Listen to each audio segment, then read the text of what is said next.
the biggest topics of the weekend. Be ready for battle. Could you be quiet? What is this? It's my new T-shirt. It's your new T-shirt. I don't bite. Well, not without a good reason. Always honest, always fun. Every weekend at 3 p.m. on GB News, the People's Channel, Britain's news channel.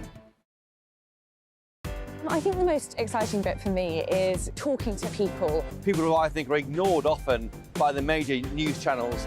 We're going to give news they want to hear. There's a voice there that needs to be heard. I think there's a chance here for a diversity of opinion to be expressed, which you don't find elsewhere. It's really exciting. We don't hold back. We're free to say how decisions that are taken here affect us all around the country. Only on GB News, the People's Channel, Britain's news channel.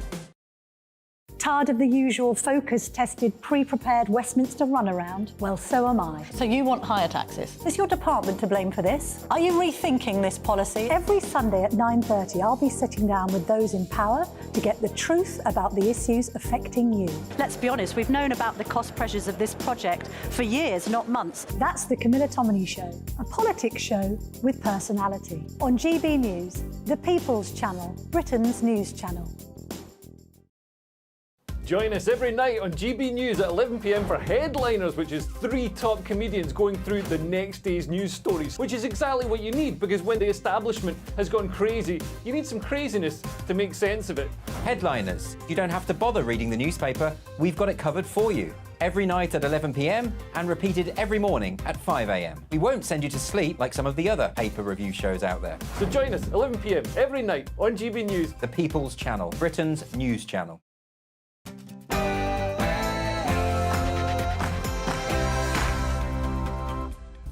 Savage Suella, skewered, spineless Sunak. In my hand, I am holding the most venomous sacking statement in British political history. What Suella says is that when Rishi says this...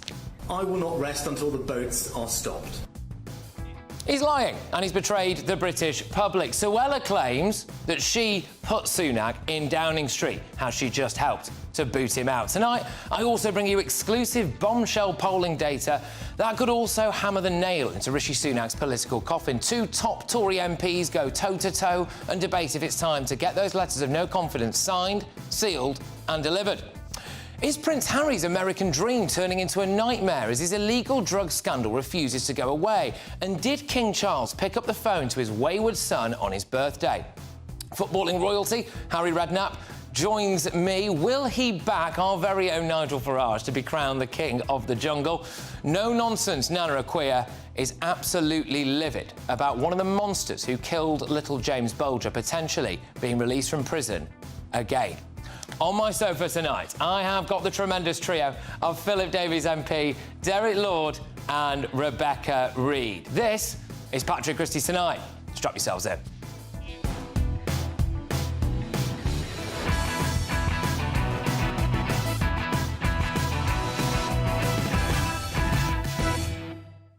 Well, welcome along. Now, tonight I am asking you, has Sunak betrayed Britain? GBViews at gbnews.com is the email. Go to Twitter now and take part in our poll. Should there be a vote of no confidence in the PM? We are on, coming your way, right after the headlines with Polly.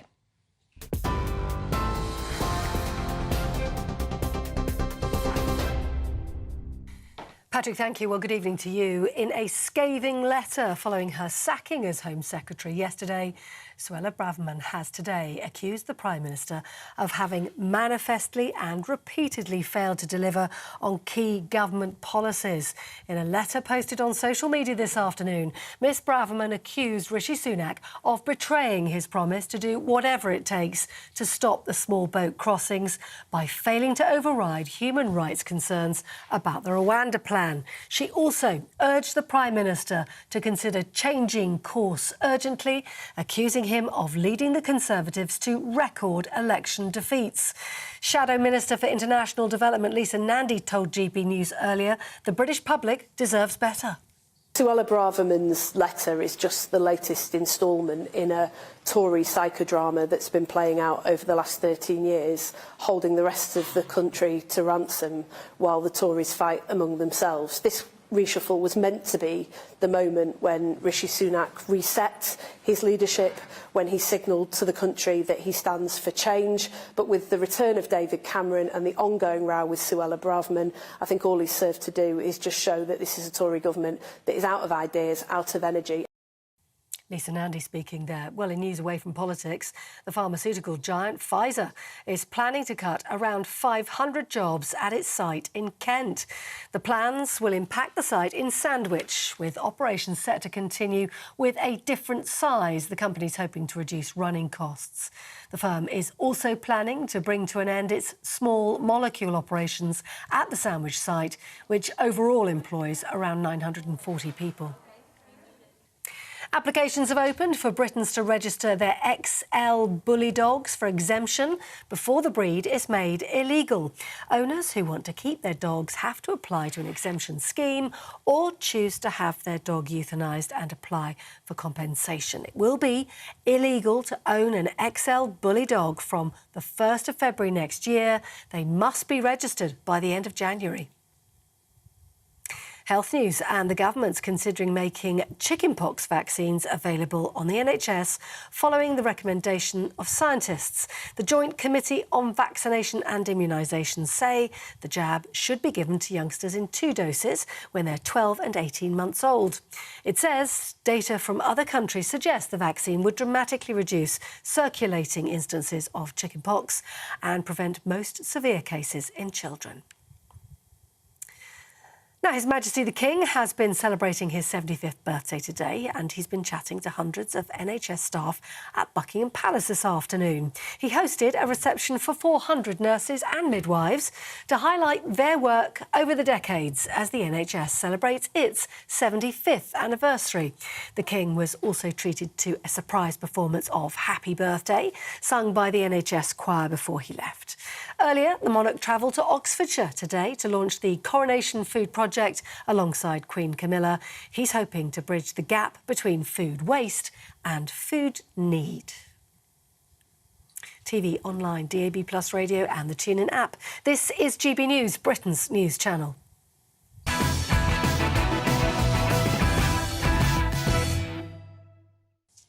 Well, Suella Braverman has thrown a huge bomb into Downing Street. Just a few hours ago, the former Home Secretary revealed her letter to the Prime Minister, and it's brutal. Suella savages Sunak over the course of 3 explosive pages, the likes of which have never really been seen before in British politics. Someone needs to be honest, she says. Your plan is not working. We have endured record election defeats. Your resets have failed, and we are running out of time. You need to change course urgently. But she goes further. And tonight, the Prime Minister stands accused of being a con man.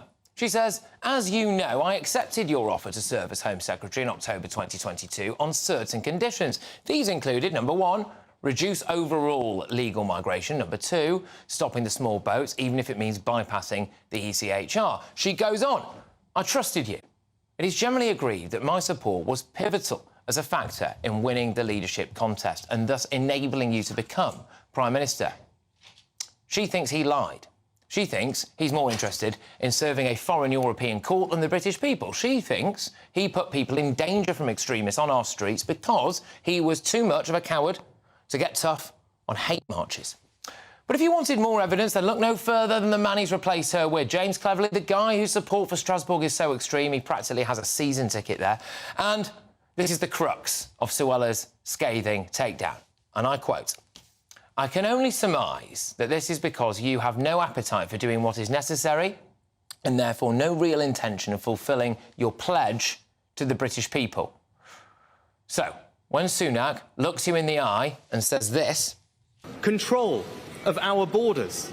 I will not rest until the boats are stopped. We will pass new laws to stop small boats. To keep my promise to you. To stop the boats. Stop the boats. Is he lying to us all? Is he using the office of Prime Minister simply as a way of beefing up his CV? But he's not getting away with it, and tonight I can reveal brand new and exclusive polling data carried out for us by the best pollster in the business, it's Matt Goodwin, which shows, amongst other things, a majority of 2019 Conservative voters didn't want Braverman sacked, just 23% of Tories strongly approve of Braverman's sacking, and just 11% of Tories strongly approve of Cameron coming back. finally, in a telltale sign that it was Braverman reading the public mood all along, more voters of all persuasions back the Rwanda plan than oppose it. The decision on that, by the way, comes out from the Supreme Court tomorrow. That'll be tasty, won't it? Sunak was the man who stuck the knife into Boris Johnson. That's what many people think. Well, the knives are back out now, aren't they? And he's on the receiving end. Now, before I get my panel's unmissable reaction to another extraordinary day in British politics, let me bring in the man responsible for that bombshell polling I was revealing to you just a moment ago. It's top pollster and academic Matt Goodwin. Matt, thank you very, very much. Now, look, there's loads to go at here, OK? Absolutely loads to go at. Pretty damning, though, your polls. I'm going to throw it over to you in the sense that, clearly, in terms of the Tory voters who voted Tory in 2019, they didn't really want Suella to go, and they do back Rwanda. Yeah, I mean, look, what we're looking at, Patrick, is a Conservative Party that I think is really adrift from the voters it won in 2019 and needs to win back. What we see is large majorities of them, they want that Rwanda decision tomorrow to go their way. They want control of their own national borders. They're not impressed that Rishi Sunak dumped Suella Braverman. They're not impressed by the way that he brought back David Cameron. And here's the most revealing thing, Patrick. Here's the thing that really stood out. Nationally, only 11% of people think the Conservative Party represents people like them, that understands the concerns of ordinary working people. But among Conservative voters, the party's own supporters, only 27% think the Conservative Party understands their concerns. I mean, look, this is a party, Patrick, that is completely and utterly lost. Indeed. And that is absolutely shocking, isn't it? And when you look at these decisions now to get rid of Suella and to bring in David Cameron, I mean, it has had absolutely no cut-through with people at all, has it? Was it worth it? The Conservative Party, Patrick, as you know, is still leagues behind the Labour Party in the polls. It's on about 19% in our poll today. The Labour Party is cruising to a majority. Here's what is about to happen. The Conservative Party is going into an election defeat, but it's also going into a civil war, a philosophical, ideological civil war about what is conservatism. And Suella Braverman has outlined her vision of what that is today. Lower migration, get tough on crime, deport foreign nationals who glorify terrorism, leave any institution or judicial agreement that prevents us from controlling our own borders. So Suella Braverman, Patrick, this isn't just a pitch for the leadership. This is a rallying cry for a completely different brand of conservatism. And what your polling data, both this time round, exclusively for this show, which we're very, very grateful for, Matt, but also historically as well, shows that those kind of views have the support of more people than not, don't they? Well, I've consistently shown that Suella's positions on immigration, on multiculturalism, on how we should deal with Hamas terrorists, and they're terrorists, as we know, her views of police, her views of the institutions.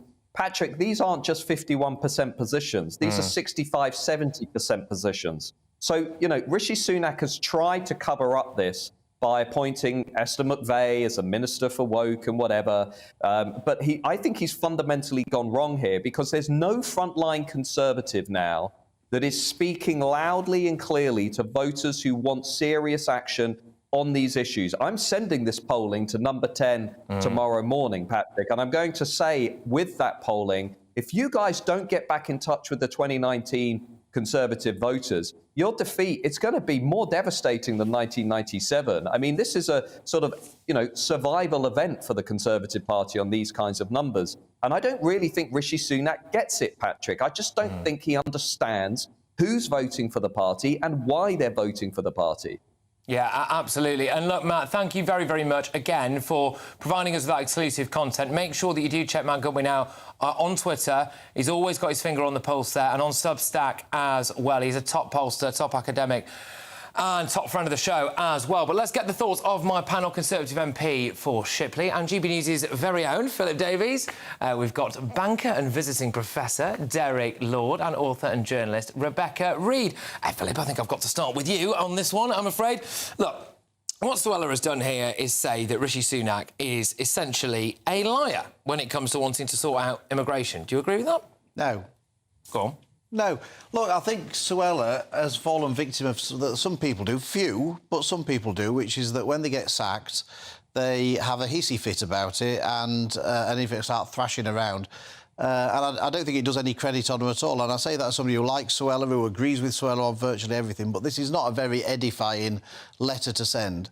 Now, if all I would say is that if Suella felt so strongly about all of these things, why didn't she resign and send this letter? I mean, she was there clinging on to her job, and this is now somebody who's basically bitter because she's been sacked. That's the letter of somebody who's bitter because she's been sacked. It's not the letter of a person who's standing on a point of principle, because she stood on a point of principle about all of these things. She would have resigned. And I don't really, to be perfectly honest, recognise the things that she says anyway. The Rwanda policy, which was Boris Johnson's policy, Liz Truss's policy, is Rishi Sunak's policy, is Suella Braverman's policy, is still the government's policy. Then nothing's changed, so I don't really see where she's going. Well, it's the question as to whether or not he has the intention of seeing that through. She says that he's got no intention of leaving the ECHR, for example. He knows that even if it gets through the courts, Rwanda I'm talking about now, that it's not going to be a swift situation, that people will still be subject to really lengthy appeals processes, etc. What she really does accuse him of, Derek, is turning his back on the people who voted for the Tories in 2019 and the people who voted for Brexit in 2016. Well, that's a very subjective view. I mean, I don't support that claim. And I really agree with Philip on this one. I think that the thing that strikes me as most strange about Suella Braverman is that you would be forgiven for not believing that she's been Home Secretary for the last year. She is the lead minister who's supposed to be implementing the policy of the government on asylum seekers and controlling. Well, she says she couldn't do that. She said she was blocked from doing that. That she signed a contract with Rishi Sunak and he's reneged on it. My point, the book of contract wasn't about the policy. The contract was about, I imagine, that the numbers that would get him across the line so he became Prime Minister. The point is that she is the lead minister in that department responsible for these policies on a day-to-day basis. If he has failed, so has she. OK, all right. I mean, one of the other damning things, Rebecca, in this, and I think this really will not sit well with people at all, is on these hate marches, OK? And I'm sorry, they are hate marches, right? She was saying that he lacked the bottle to deal with this because it would have caused him a political stink, and actually, in doing so, it put ordinary people on the streets in danger of extremism. I don't think it's that. I think it's that I think Rishi Sunak still respects the right to protest and the right to freedom of speech, which is something that we all universally agree with on this channel. Not jihad, though. But it wasn't jihad, was it? The majority of the arrests made were actually made by far-right extremists who were not anything to do with the Palestine demonstration. Be interesting to see the numbers of retrospective arrests, though, won't you? But carry on. To clarify, I think the Hamas is a terrorist organisation, and I believe in Israel's right to exist. I find their demonstrations unpalatable. However, we cannot just ban things because we don't like them, and I think that Suella was enjoying the tick box that and the approval she was getting from a certain demographic of people for calling them hate marches. She has a history of enjoying inflammatory language, and that's not good politics. You say a certain demographic of people, Philip. I'll put it to you that most people agree with her. Well, I agree with her policies, but as it happens, so does the government, and so does Rishi Sunak. I mean, his policy on Rwanda is the same as hers. And, you know, about the European Court of Human Rights, I mean, first of all, there's two things.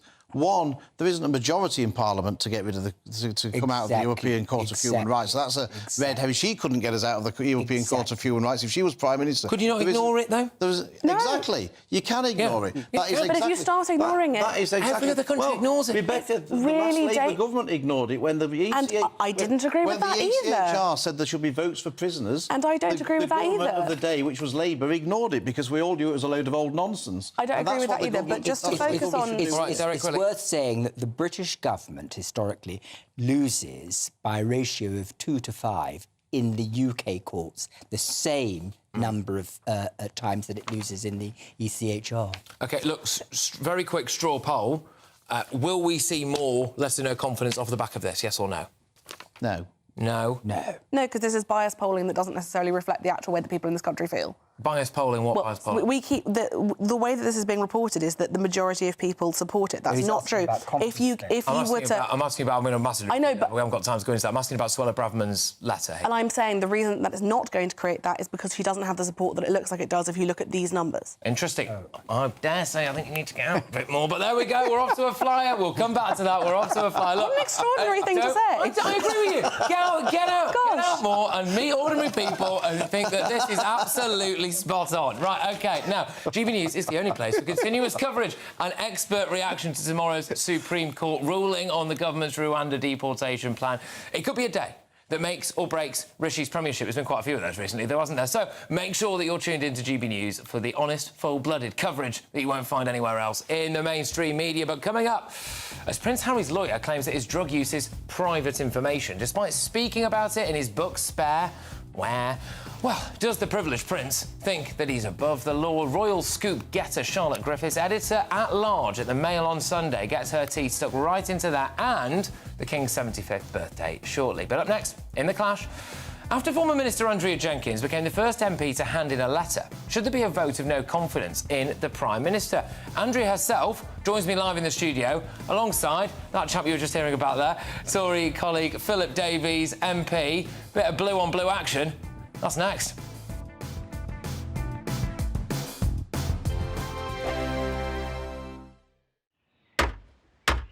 Who is it? We're here for the show. Welcome to the Dinosaur Hour with me, John Cleese. I was married to a therapist. And you survived? I thought we were getting Hugh Laurie. Second best.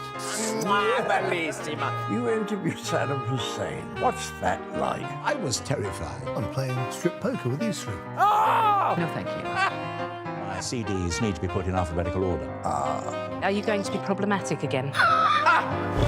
The Dinosaur Hour. Sundays at 9 on GB News. What you get for breakfast is something that, if we do our jobs right, you will wake up to news that you didn't know the night before. It's a conversation. It's not just me and Eamon. We want to get to know you, and we want you to get to know us. From 6, it's Breakfast with Eamon and Isabel. Monday to Thursdays on GB News, Britain's news channel. I think the most exciting bit for me is talking to people. People who I think are ignored often by the major news channels. We're going to give news they want to hear. There's a voice there that needs to be heard. I think there's a chance here for a diversity of opinion to be expressed, which you don't find elsewhere. It's really exciting. We don't hold back. We're free to say how decisions that are taken here affect us all around the country. Only on GB News, the People's Channel, Britain's news channel. So Jubes and Kerr, we tackle the issues of the day with real, robust debate, both sides of the fence, battling it out with me in the middle with my forthright opinions and views. And often really interesting things happen because you start with a position and then by the end of the debate you find actually, well, I might not have thought about that one. What we need in this country is 2 new political parties. You should maybe think about doing a 2024 calendar. I'm Michelle Dewberry and I'm keeping you company right through until 7 o'clock this evening. GB News, the People's Channel, Britain's watching.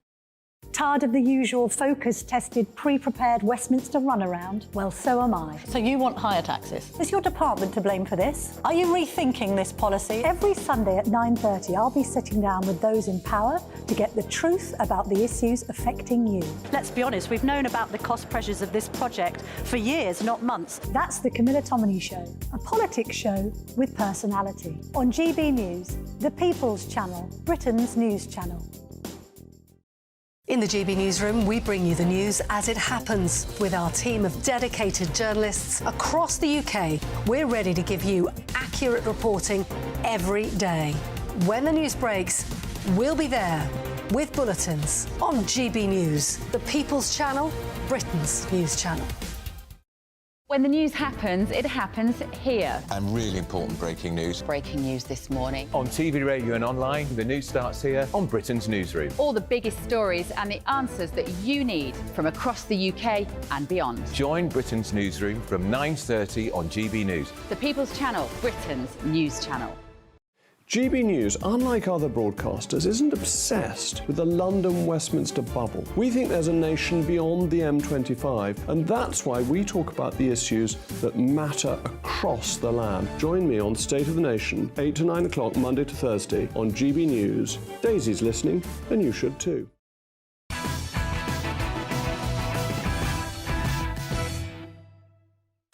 Coming up is National Treasure Harry Redknapp backing Nigel Farage on I'm a Celebrity, the former football manager and the King of the Jungle. He joins me shortly, but now it's time for The Clash.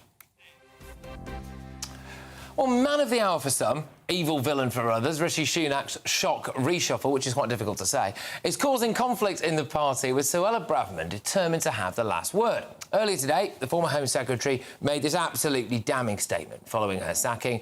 She said, just to reiterate, someone needs to be honest, your plan is not working, we've endured record election defeats, your resets have failed, and we are running out of time. You need to change course urgently. But Suella's scathing letter does fall short of a no-confidence motion. The same can't be said for Dame Andrea Jenkins, who stuck her neck out to hand in the first no-confidence letter, telling me exclusively on this show last night that she's fighting for her country. But what do you think? Should there be a vote of no confidence in the Prime Minister? Let me know your thoughts. Email me now, gbviews@gbnews.com, or tweet me at gbnews. And while you're there, go to our poll. I'll bring you the results very, very shortly. Well, to debate this, who better than two Tories? It is Dame Andrea Jenkins and Philip Davies as well. Well, Andrea, I'll start with you on this. Since we spoke last night, do you seriously think that there should still be a mass vote of no confidence in Rishi Sunak? Well, I don't think it should be one on the floor of the House, you know, like what happened with Boris and Theresa May, where the opposition table it. I think you'll agree with that, won't you? I think it should be dealt with by the party. So that's obviously a different vote of no confidence. So how would that go on? Just explain to everyone, what would that look like? Well, so, I mean, that'd be going through the 1922, where you put your letters in. I don't want to see, like we saw, you know, I don't want to see the smirks on Keir Starmer and his cabal's face by putting it on the floor of the House, a vote of no confidence. But to me, I'd like to encourage more colleagues to put the letters in, because I think enough's enough. Disastrous by-election after a by-election. And I think it'll get to that stage anyway, to be honest, Patrick. How long are the party going to keep hemorrhaging votes before the penny will drop and that we've got to have a reset? All right, Philip, I'll get you to respond to that, considering that you're a fair lady has just been made Minister for Woke or whatever it is. I'm assuming you disagree. Well, I do disagree, not because of that. I mean, when Esther was a minister under David Cameron's government, I voted against David Cameron's government more often than any other Conservative MP. Yeah, he's always had his own voice. Trifling things like that get in the way. But I do disagree with Andrea. It's very rare where I say the words I disagree with Andrea, as she knows. We agree with each other on virtually everything. But there's two reasons, really. I mean, one is I think it'd just be generally absurd anyway. We've changed leader 3 times already. We're within a year of a general election. I mean, these leadership contests take months. I mean, it would just be absurd, to be honest, to do that. But the second thing is, I mean, people treat Rishi as if when he took over, we were 35 points ahead in the this lead, and he's seen us fall behind. He took over an absolute shambles. We were 35 points down in the polls when he took over. Yeah, but they didn't give Liz Truss. And so he's actually been trying to restore some competence, some credibility back to the government, and actually he's edged us a bit closer in hand. They didn't give Liz Truss chance, though, really, the party, to be fair. And so, I mean, I disagree. Is it absurd, Andrea? Would it be absurd? It's not absurd, no, because, I mean, to me, look, I've wrestled with this and I've thought, look, my seat, I think every Conservative seat is back like Labour was in 2019, isn't it? It's a fight for all of us, isn't it? Isn't it, Philip? And so I wrestled with it. Is the time right now? Should we wait? But to me, I'd rather us change leader now. Yeah, it probably mean it'll hasten the general election. But I'd rather change leader now, get a strong leader in who can make decisions and is not afraid to be strong, and rather than coming out with PR lines. I've got to press you on that. Who is that leader? I mean, in all honesty, it depends. You know, I speak my mind, but we don't know who's putting the name forward yet, do we? I mean, I want somebody from, you know, our wing of the party, Philip. You know, I mean, there's quite a lot of strong women. Your dear lady's very strong, isn't she? I mean, Pretty's very strong. as well, isn't she? OK. There's several strong women, and I mean, I don't care whether it's a bloke or a woman, to be honest, but I just think what I'm looking for, Patrick, as I said yesterday, is somebody with conviction and who's not afraid to put their head above the parapet and actually... But I think he has got conviction, and actually, if you think about it logically... He's a PR man, isn't he, really? Rishi's running a far more Conservative administration than Boris Johnson ever did.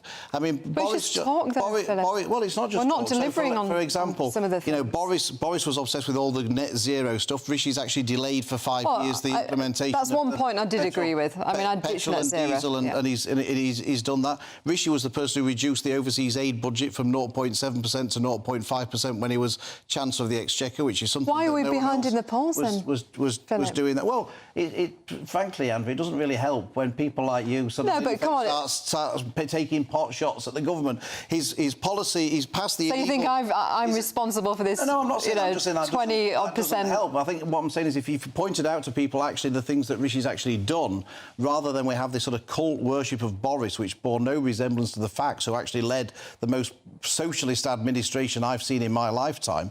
You know, Boris was all for the... Boris was a likeable, approachable, he won elections. Well, he might have been approachable, but he still ran a socialist government. Rishi was against the lockdowns, he tried to stop them, brought them forward. Rishi has been much more conservative in the things that he's actually done than somebody like Boris, who Andrea worships, ever did. Go on, Andrea.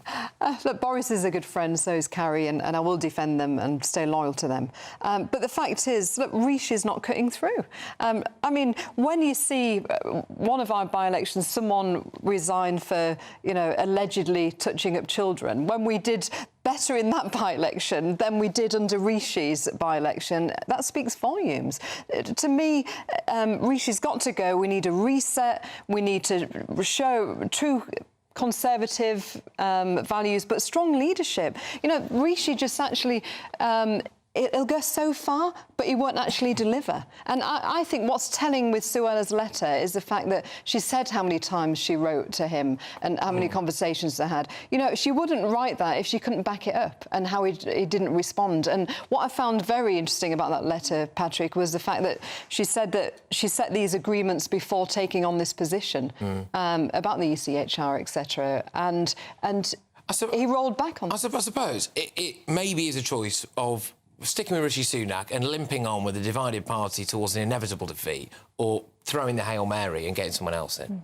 Well, I mean, I'm not entirely sure who this person is who's going to miraculously unite the party and deliver on an agenda which is more conservative than the one that Rishi's actually presided over. We just want a leader who can connect to people. He's not connecting. Well, I genuinely don't agree with that. And I think if people in the parliamentary party in particular, who have a duty to show a bit of leadership on this, if they actually highlight the good things that he's doing, the fact that he's turning the party in a more conservative but also it's a judgment as well. It's just judgment as well. I mean, look, we can see storms are brewing. Yeah, I might be causing one of these storms, Philip, I don't deny that. But what does he do today? He puts the least experienced people in the Whip's office, a 2019 intake. I'm sorry, but if storms are brewing, you put the old guard, experienced people in there. That's got to be the engine room, you know, to get legislation through. And it's things like that. And I just think it's just ridiculous. How would you respond to that claim, really, that, you know, to be fair, I think it's been badly advised. Might not be making things better by... Yeah, piping up about it. No. Look, people said to me that about Theresa May, and look, we got a new leader and we won a massive majority. Well, I put a vote of no confidence in on Theresa May. I know. I put a vote of no confidence in about Theresa May. We can. I think we was plotting, weren't we? We were plotting together. We can certainly unite on that. That was. We was going secretly having conversations. Right. How many have you got on your list? How many have you got on your list? I've thoroughly enjoyed this. Thank you both for coming on and speaking so honestly and candidly. And I think it's a very visual and audible representation of where the Tory party's at the moment. So I appreciate you both coming on for that. A little point of agreement at the end. We can all... I'll get him to put a letter in. You watch his face. We can all unite. Theresa May's an absolute shocker. There we go. Andrew is one of my best friends in Parliament. Well, there we go. Hopefully it stays that way. Right, so who do you agree with? After former Cabinet Minister Andrea Jenkins became the first MP to hand in a letter, should there be a vote of no confidence in the Prime Minister? Let's go to the socials. Jane on X. formerly Twitter, says, I think Rishi is getting desperate. I am unhappy that he has brought in the old Prime Minister. Cameron packed his bags and left number 10 when the Brexit vote went against him. This is a backward step and it won't fare well, in my opinion. Sacking Suella was a mistake. Got time for a couple more. Madeline says, yes, there should be a no-confidence vote in the Prime Minister. This man was not elected by the population, which is actually, or by his own membership, which is something that Suella does mention. Barry says, if that happens, there will be a general election, so bring it on. I'm assuming, Barry, you're probably coming at it from the Labour side. A democracy. So, the all-important poll, 89% of you think that there should be a vote of no confidence in the Prime Minister. Not pretty reading, that is it. Well, 11% of you say that there shouldn't be. Right. Proper clash. Still to come. How should we deal with child killers? I have my own ideas, but James Bulger's murderer, John Venables, is making a shameless parole bid that's tearing Nana Akua is not going to hold back, and that's coming your way very, very soon. But next, how can Prince Harry demand privacy about his drug use when he boasted about his shenanigans in his tell-all memoir, Spare? Editor-at-large at the Mail on Sunday, Charlotte Griffiths, she dissects the Duke's latest psychodrama and gives her analysis on the King's 75th birthday. Don't move.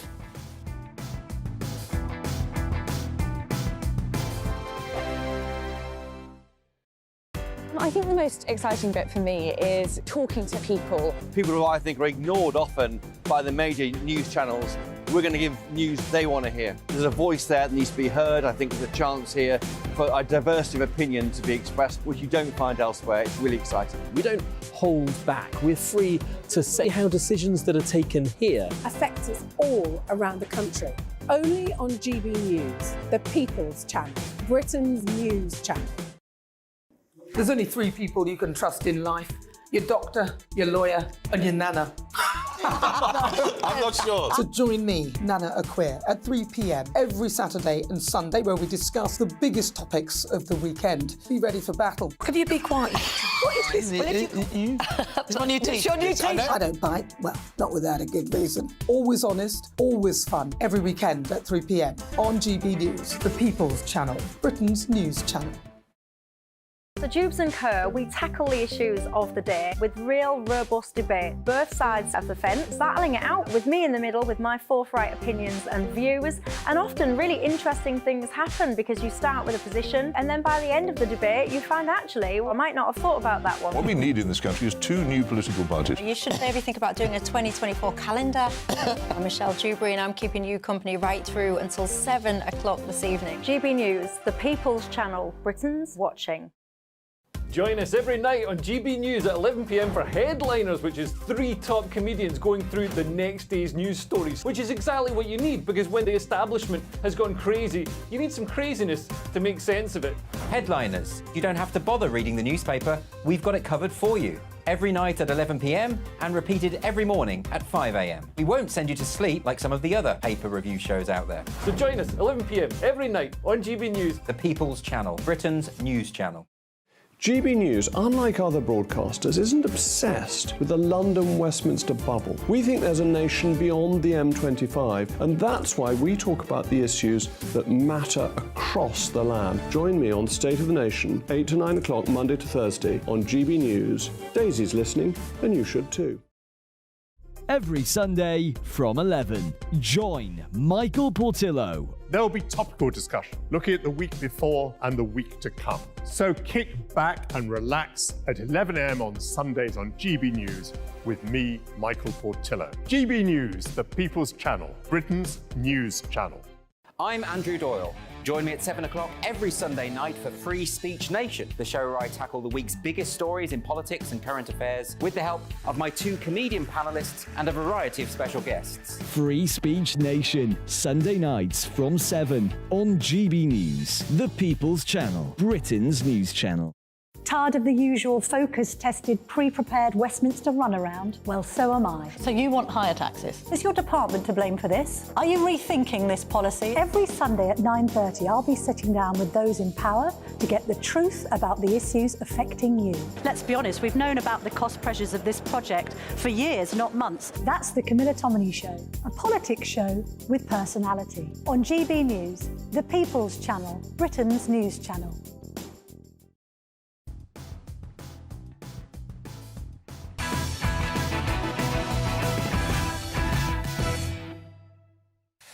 Football legend and former king of the jungle, Harry Redknapp, comes later tonight. But first, US lawyers have spoken on the Dukes of Sussex's visa information, claiming that answers on historical drug use should be considered, quote, private personal information. So solicitors acting on behalf of the Department of Homeland Security made the intervention despite the pothead prince repeatedly referencing his drug-taking past in his own memoir, Spare. Take a listen to this. Of course, I had been doing cocaine around this time. At someone's country house during a shooting weekend. I'd been offered a line, and I'd done a few more since. It wasn't much fun, and it didn't make me particularly happy, as it seemed to make everyone around me, but it did make me feel different. And that was the main goal. Feel different. I'm joined now by Niall Gardner, foreign policy analyst and director at the Heritage Foundation, which is the group fighting to make Prince Harry's visa application public. Niall, you want him deported from America, do you? Well, Patrick, thanks very much for having me on the show today. And I think the issue of transparency with regard to Prince Harry's immigration application is very important for the American people. No one should be above the law. And it's very clear that everyone should be held to account in terms of drug use and applying to the United States. It's very clear, of course, that Prince Harry has admitted to widespread drug use in his memoir, Spare, and he should be treated like anybody else applying to the United States.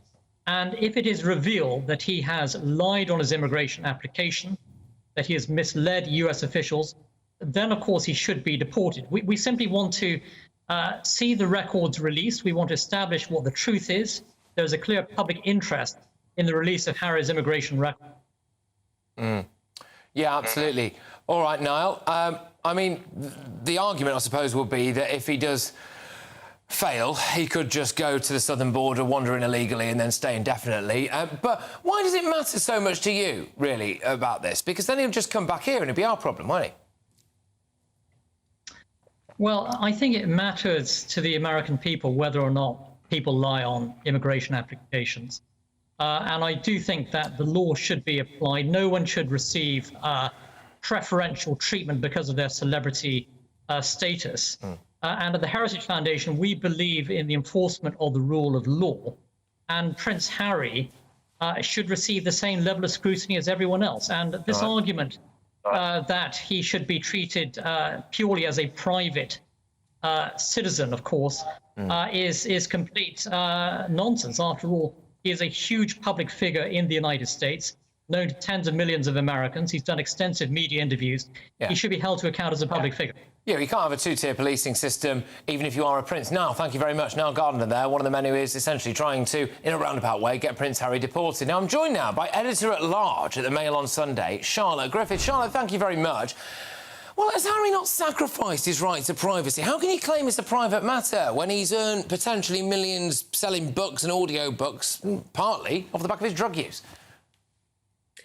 I think Harry, as usual, hasn't really thought things through. So we know that he filled out his application in March 2020, and then at some point after Prince Philip's funeral, a year or so later, he then got very incensed by the fact that his family didn't understand why he went to America. So then he decided to write Spare. And then during the process of writing Spare, he somehow was persuaded, or perhaps the ghostwriter put pressure on him, to reveal this drug use. But I just don't know whether when he filled out his application, he anticipated any of these things. And I'm not saying that he did or didn't admit to drug taking in his application, but I just wondered whether he played the tape forward and sort of worked out whether, if he was going to write about extensive drug use, whether that might have a retrospective sort of effect on his application. Look, what happens to him and Meghan if the reality is that he's lied about it? The Americans take a dim view of that, and he's on the next plane back to Blighty. I mean, she's not coming with him, is she? Well, if that scenario were to happen, I can't imagine a world in which Meghan Markle would ever move back to the UK. So he'll be desperately hoping that that's not the case, which is probably why he's fighting so hard to say that this is private information and that the inner workings of his form aren't for public consumption, even if the fact that he's taken drugs has. But you're right, I can't see a world in which Meghan Markle moves happily back to Blighty. No, absolutely not. Look now, onto the King, because he celebrated his 75th birthday today. And to mark the special occasion, he launched the Coronation Food Project, which will help those living in food poverty. But the monarch didn't get away without this happening. Start us off. Happy birthday to you. Happy birthday to you. Happy birthday, Your Majesty. Happy birthday to you. Yes, well, there we go. But one person that won't take part in any of the celebrations is Prince Harry, who instead will wish his father, quote, happy birthday over the phone. But Charlotte, should the King have taken his call or returned his call? What do we know? I think, of course, Charles has to answer the phone to his son on his birthday, but it's just so sad that we have all these reports which sound like they've been leaked a little bit from Harry's camp, that Prince Harry will be issuing his father with a phone call on his birthday. How sad that it has to be prearranged and so formal, and then he can't just nip over and wish his dad a happy 75th birthday. It's a big milestone, and Harry's quite lucky that his father's still alive at 75. You know, a lot of us, have lost our fathers and, at younger ages. Can't they just bury the hatchet? Can't Harry just come over and spend his father's birthday? Do you actually think it's an insult, this, then? Seriously, do you think it's an insult to say, well, I'll give him a call? I think it is a bit. I think to have sort of pre-arranged it and say there will be a formally arranged phone call. Charles is going to be having this lovely dinner at Clarence's house with all the rest of his family, and he's kind of having a sort of pre-arranged 2-minute, 5-minute phone call with his son. It's just so formal, and it's so sad, really, because it just shouldn't. Their relationship should be as father and son, not as a sort of stranger from overseas issuing a diplomatic phone call. Yeah, and I think in recent days we've actually seen King Charles getting very emotional publicly at the unveiling of a statue to his late mother, our late Queen, and also at the Remembrance Day ceremony. The idea that this guy isn't deeply, deeply hurt by what's going on with Harry is for the birds. But thank you very much for coming on. I hope to chat to you again soon. That's Editor-at-Large at the Mail on Sunday, Charlotte Griffiths. Thank you very much. Coming up, has Rishi Sunak written off the red wall and turned his back on ordinary Brits? I'll pose that to my panel soon, but next, how should we deal with child killers? I have my own ideas, but James Bulger's murderer John Venables is making a shameless parole bid that is tearing James's family apart. GB News star Nana Akua is not holding back on that. She comes next, and the latest from Nigel Farage's I'm a Celebrity adventure with the one and only Harry Redknapp. That's coming very shortly.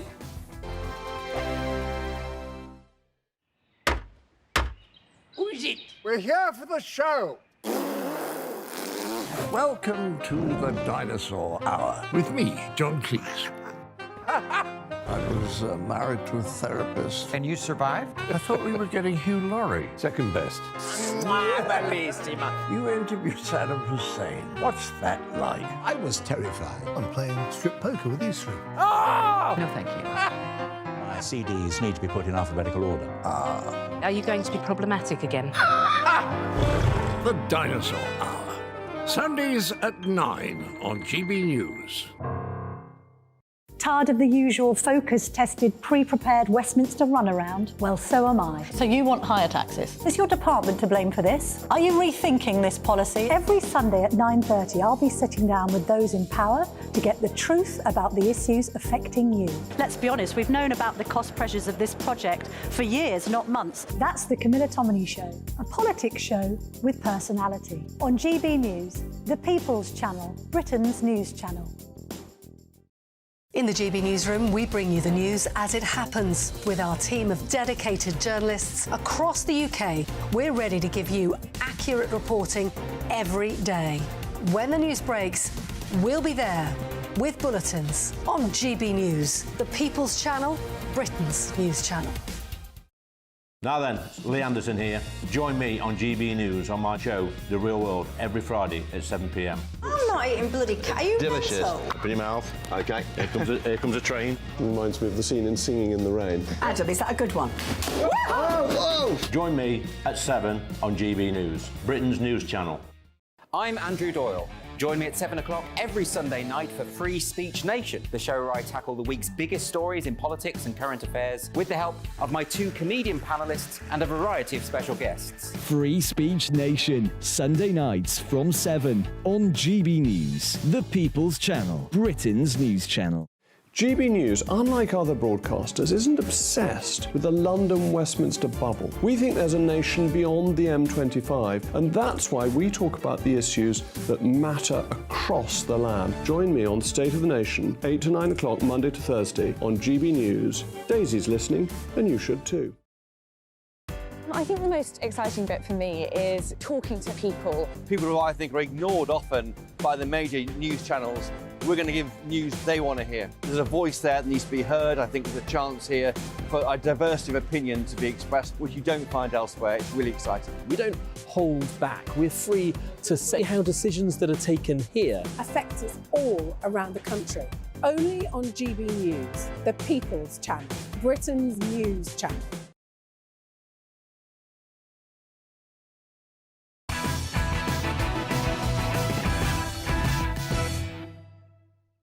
Football legend and I'm a Celebrity champion Harry Redknapp still to come, but it's time now for GB News sensation Nana Acquia. Now, the vicious murder of 2-year-old James Bulger was the crime that shocked the nation back in 1993. Killers John Venables and Robert Thompson, both aged 10 at the time, snatched the toddler from outside a butcher's shop in Bootle, Merseyside, and brutally tortured the poor boy to death. The pair became the youngest murderers in UK history, and after serving life sentences, both were released with new identities in 2001. Venables, now 40, has returned to prison twice for possessing indecent images of children and was last sentenced to 40 months behind bars in 2018. But with his private parole hearing commencing earlier today, the mother of James Bulger has made a desperate plea for her son's killer not to be set free. Denise Fergus told the Daily Mirror, Venables has had so many chances in the past and he's blown them all. He doesn't care. He seriously doesn't care about anybody. And in a direct message to the parole board, she said, look into my eyes and see what I've had to deal with for 30 years. 3 decades of hell. Keep people safe from this monster because that is what he is. And don't give him what he wants. Nana Acquia joins me now. Nana, how should we deal with child killers like this? Well, first of all, it's absolutely flaming ridiculous, isn't it? I mean, let's see. So he's already committed murder when he's very young. He's been given lifelong anonymity, which I don't think they should have given him that. They should have given him anonymity. I can't ever say that word. But they should give him that. But then if he reoffends when he comes out, then that should be revoked. Why is he even remaining anonymous? I'm sorry. That's the first thing.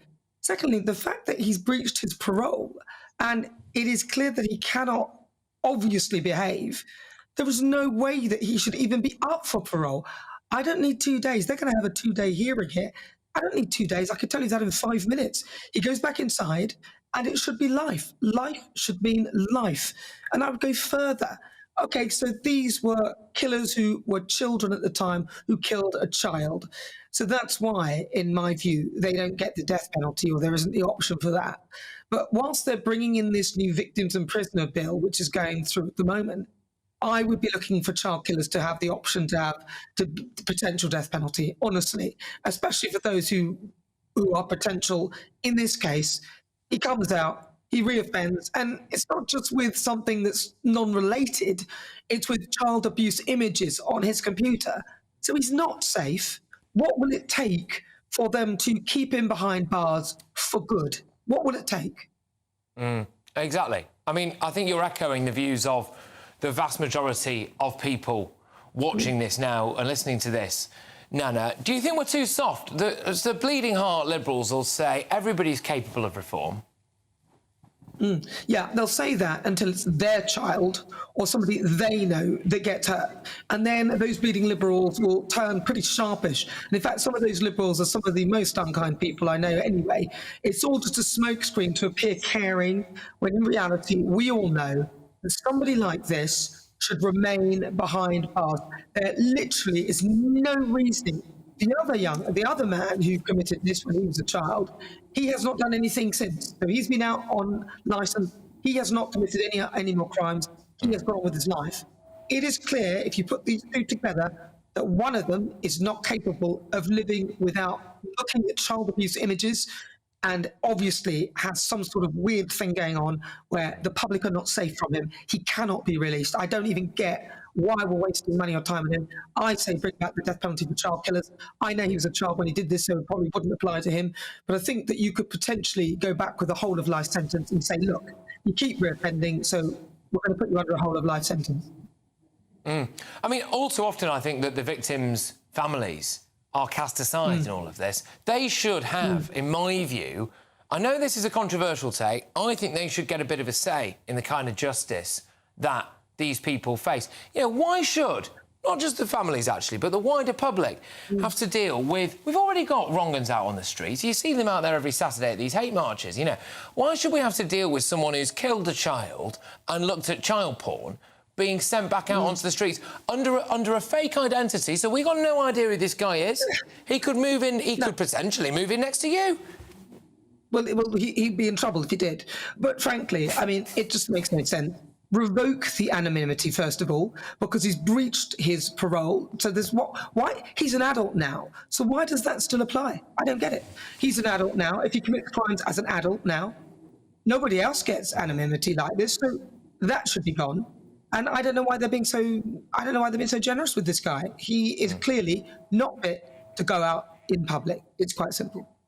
Look, Nana, thank you very much. It's incredibly strong stuff. Like you said as well, this is just the first day of a 2-day parole hearing. We await the verdicts on that. I do think that it would have been a lot quicker if you'd have been in charge of it. I think many people will be shouting at their TV screens now saying, Nana for Justice Secretary or whatever it is. But, Nana, thank you very much. You take care. All right, Nana Aquila. So, look, I am going to go now to a little bit of a... Well, it's an in-house story here for us, isn't it, at GB News? Because I'm a Celebrity kicks off in a few days' time with our very own Nigel Farage. He's the biggest name going down under.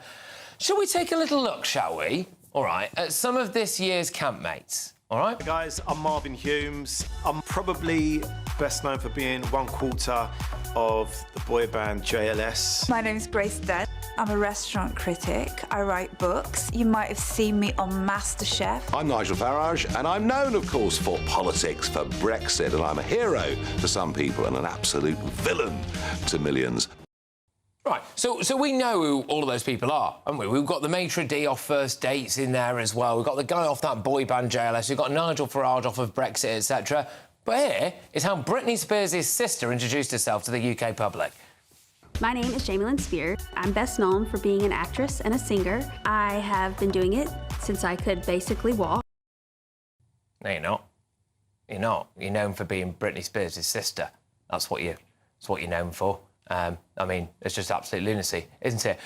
Yeah, I just don't understand how these people get away with it. Half the people in the I'm a Celeb, well, you've never heard of, have you? You've never heard of, but coming up, OK, what does a former king of the jungle, Harry Redknapp, make of Nigel Farage's chances on I'm a Celebrity? Well, Harry delivers his unmissable verdict. That's coming your way very, very shortly. The best England manager that we never had, by the way, that guy. He's going to be giving his top tips on how Nigel can survive the jungle as well. But next, has Rishi Sunak shown his true colours by blowing up the red wall to shore up support in the true blue south? I am as fired up as Suella Braverman. There will be a feisty debate from my panel too, as we pick through Suella's scathing sacking statement in which she essentially accuses our Prime Minister of being a liar and a conman. Don't move.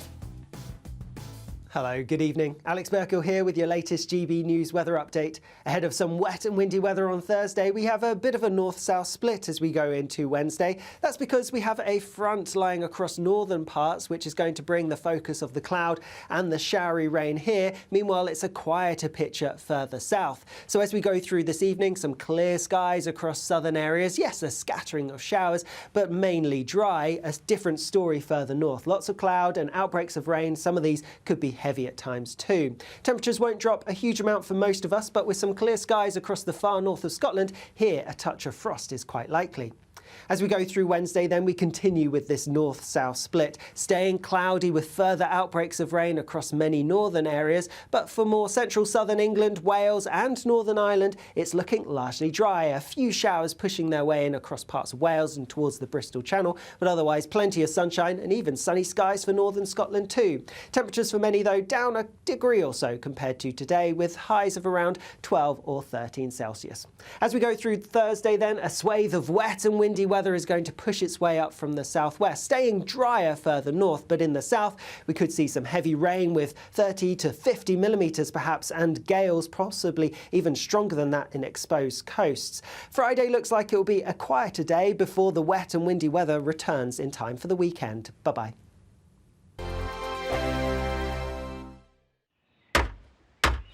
Who is it? We're here for the show. Welcome to the Dinosaur Hour with me, John Cleese. I was married to a therapist. And you survived? I thought we were getting Hugh Laurie. Second best. You interviewed Saddam Hussein. What's that like? I was terrified. I'm playing strip poker with these three. Ah! No, thank you. My CDs need to be put in alphabetical order. Are you going to be problematic again? The Dinosaur Hour. Sundays at 9 on GB News.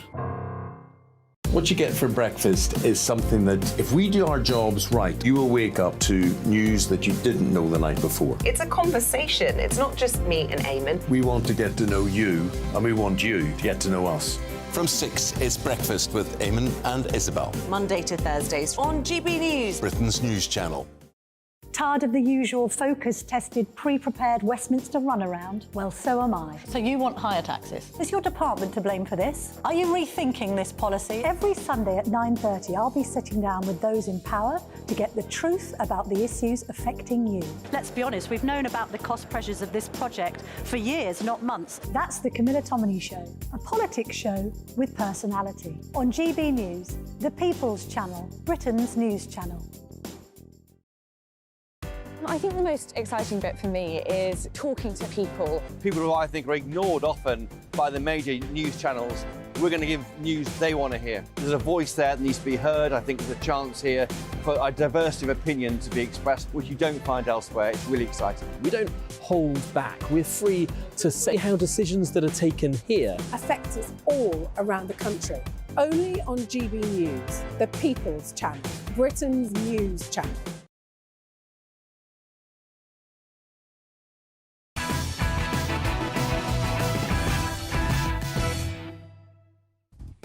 This is Patrick Christys Tonight, and Suella Braverman has just thrown a bomb into Downing Street. In this sensational sacking letter, she says that Rishi Sunak has betrayed Britain, doesn't care about stopping the boats, and put us all in danger on the streets because he's too weak to make tough decisions. So, am I now holding Sunak's death warrant? In other news, though, football legend Harry Redknapp reveals whether or not he backs Nigel Farage to be crowned King of the Jungle.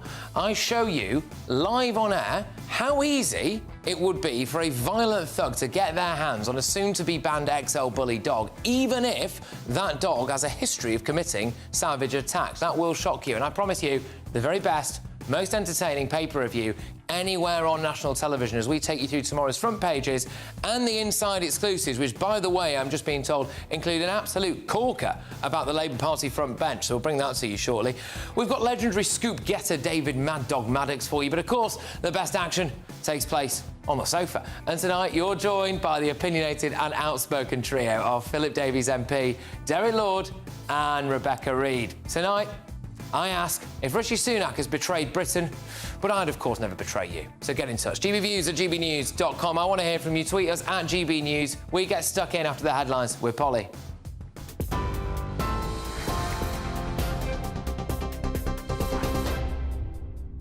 Patrick, thank you and good evening to you. Well, in that scathing letter following her sacking as Home Secretary yesterday, Suella Braverman has today accused the Prime Minister of having manifestly and repeatedly failed to deliver on key government policies. In that letter posted on social media this afternoon, Ms Braverman accused Rishi Sunak of betraying his promise to do whatever it takes to stop the small boat crossings by failing to override human rights concerns about the Rwanda plan.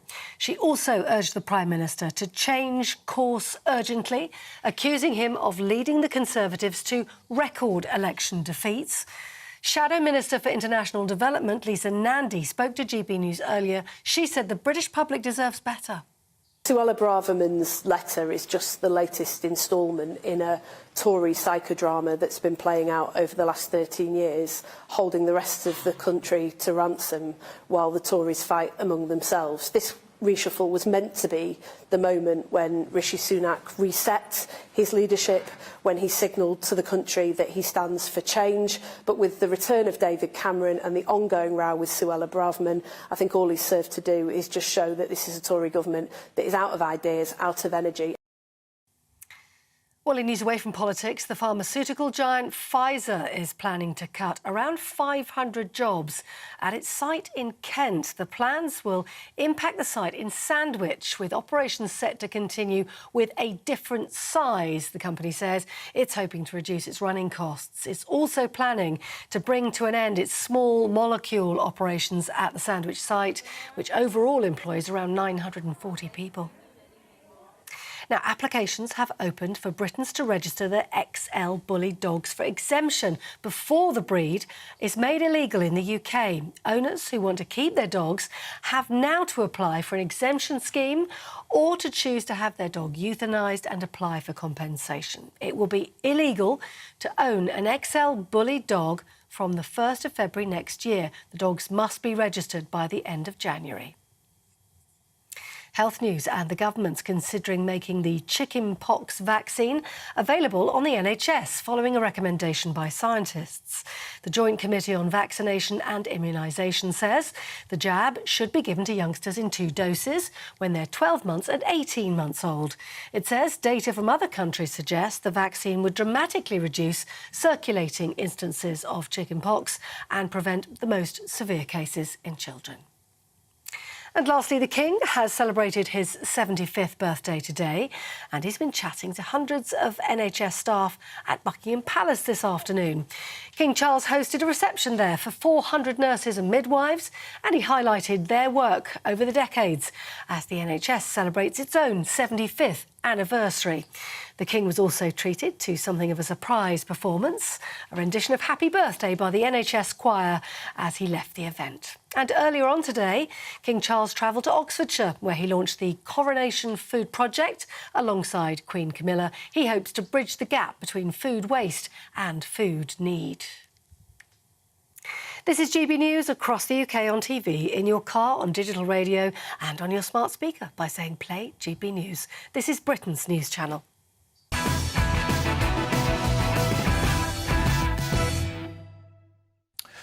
Super Suella sensationally skewered slippery Sunak. She's absolutely torn him apart. She's essentially called him a lying grifter who is betraying the British public. Claims that Rishi Sunak will no doubt deny. He sacked her over the phone, presumably because he didn't have the bottle to look her in the eye, and her response is dripping with poisonous anger.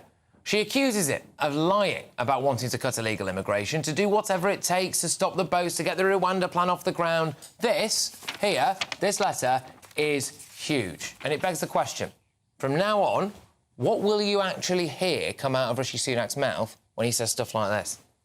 Control of our borders. I will not rest until the boats are stopped. We will pass new laws to stop small boats. To keep my promise to you, to stop the boats. Stop the boats.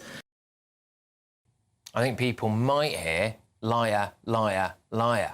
Braverman accuses Rishi of betraying people who voted Tory in the 2019 general election and who voted for Brexit in 2016. She says he has no intention of leaving the ECHR and that he knows that the Rwanda plan, even if it's passed by the Supreme Court tomorrow, won't work because he's deliberately not made the decisions to make it work properly. Why? Well, she says it's because he's a scaredy cat.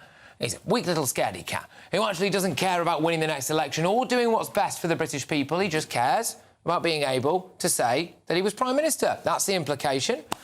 That's basically what she's hinting at there, isn't it? And if that's true, then I worry that it confirms what many people feared, that Rishi Sunak is using this country's greatest office of state simply as a line on his CV. Suella says Britain is at a turning point in our history and faces a threat of radicalisation and extremism in a way not seen for 20 years. Your response has been uncertain, weak and lacking in the qualities of leadership that this country needs. She accuses him of putting off tough decisions to minimise his own political risk, but in doing so, it has put us all in danger, she says. Danger of extremism.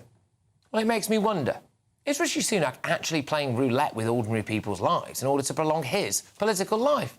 The fact is that this country, right now, in its hours of need, requires someone brave. I don't think Rishi Sunak cares that much about winning. Look at the latest exclusive polls commissioned for GB News. Just 31% of Tory voters in 2019 think that they'd vote Conservative at the next election. Only 11% of Conservative voters strongly approve of appointing David Cameron. In the south of the country, that's at 4%. When asked if the Conservatives understand people like me, as in themselves, just 27% of Tories think that their own party understands them. In the north, the famous red wall that Boris Johnson smashed through, that's at 1%. 1%. It's staggering. When it comes to Rwanda, 71% of Tories support it, 40% of the entire nation does, compared to 32% who don't. So now I've bombarded you with stats. Suella wants to at least circumvent the ECHR. She wants to honour the votes of the Red Wall. She wants to cut illegal immigration. She wants to get the Rwanda plan off the ground. She wants jihadi nutcases off our streets and preferably out of the country as well. I think she gets it, doesn't she? Is that not what most people want? Rishi Sunak stands accused of stabbing Boris Johnson in the back. Now he's accused of stabbing Britain in the back. Suella put Sunak in Downing Street. She might just be about to be the one to boot him out of there. Well, to respond to that, I'm joined by Conservative MP for Shipley and GB News' very own Philip Davies. We've got banker and visiting professor Derek Lord, and we've got author and journalist Rebecca Reid. Look, Philip, my concern with this is that Rishi Sunak has turned his back on ordinary people and on the Red Wall. He's brought in David Cameron, trying to appease the softy South, and they're not having any of it. Well, I just don't see this. I mean, all the things that you listed that you said that Suella Braverman believes in, Rishi Sunak believes in them too. He's got exactly the same policy for cutting the boats across the Channel as Boris Johnson did, as Liz Truss did, as Suella Braverman's arguing for. There's literally no difference in policy. The policy hasn't changed. It's exactly the same, which is the Rwanda policy. He wanted to stop the protests on last Saturday. He made the same points as Suella Braverman did about how they were unacceptable on the streets of London and wanted the police to cancel them, which is exactly the same points as Suella did. She didn't lose a job because of her beliefs. She lost a job because she started writing articles without any clearance from Number 10, which would lead any minister to lose their job in that situation. That was nothing to do with her beliefs. She's trying to make it out now because she behaved so in such a reckless manner. She's trying to make it that it's because of her beliefs she lost a job. It's nothing to do with the beliefs. The government agrees with her point of view on all of those issues. Well, when it comes to whether or not the new Conservatives, these Red Wall MPs, feel as though could have been completely shunned by Rishi Sunak. We've got a little clip for you of a couple of them to play for you. A couple of these new Conservatives. We've got Miriam Cates, haven't we? I think we can play for you now. Well, I think firstly we just want to say that all the people that have been promoted is absolutely within the Prime Minister's gift. We've got a lot of respect for them personally. We're sure they'll give everything they have to the job. But what we're more concerned about is the direction of travel that it signals for the party. And instead of leaning back towards that realignment of 2019 voters, the combination of small C Conservatives, people from the north, people from the south, it feels like going back to kind of 2010 and an era of centrism, which isn't really what people are crying out for now in the country. Yeah, has she not got a point there, Derek? The people in 2019 voted in massive numbers not for the return of David Cameron. Well, I don't think so. I mean, I think you should remember some history. In 1978, in 1982 and in 1986, similar polls asked the same question. Was the Conservative Party a party of the South or the North? Most people said the South, but we went on and won in the North. And we won the general election in 1979, in 1986, and so on and so forth. So I discard the data that you're dealing with today because I don't think it will be important when the election actually comes. People vote on very significant issues, and it's not whether David Cameron, for example, is in the cabinet or whether he's... Did you vote for Brexit out of interest? No, of course I did. Well, maybe it's not uncommon for you to discard the will of the people, then. To discard the will of the people. You're just casting aside... Just because he didn't vote for it doesn't mean he's trying to discard it. Yeah, but it shows maybe that you're a bit out of touch. No, not at all, because the one thing I did agree with is that politicians can't choose which votes to honour and which not to. OK, all right. Look, the Red Wall has been just handed back to Labour. I mean, it's a massive, massive affront, isn't it? What I find an affront is when people decide that the North want a sort of socially conservative, small c conservatism. I think there's a really patronising way that we talk about the North like it's one place and they want different things. The North is not one set of homogenous people who all just want whippets and you know, and mining. That. I mean, there is a complicated, liberal art scene in many places that I find it very frustrating when people write them off. We also have a general election, and at a general election, the people in the North get a vote, right? Yes, and they correct. They should be allowed to. I think we'll agree. For Boris Johnson last time around, yes, and they've not got anything that he wanted, have they? Absolutely, but I think what they wanted was Boris Johnson. I think Boris Johnson was a charismatic, captivating person. I didn't enjoy him personally, but I can understand why people voted for him.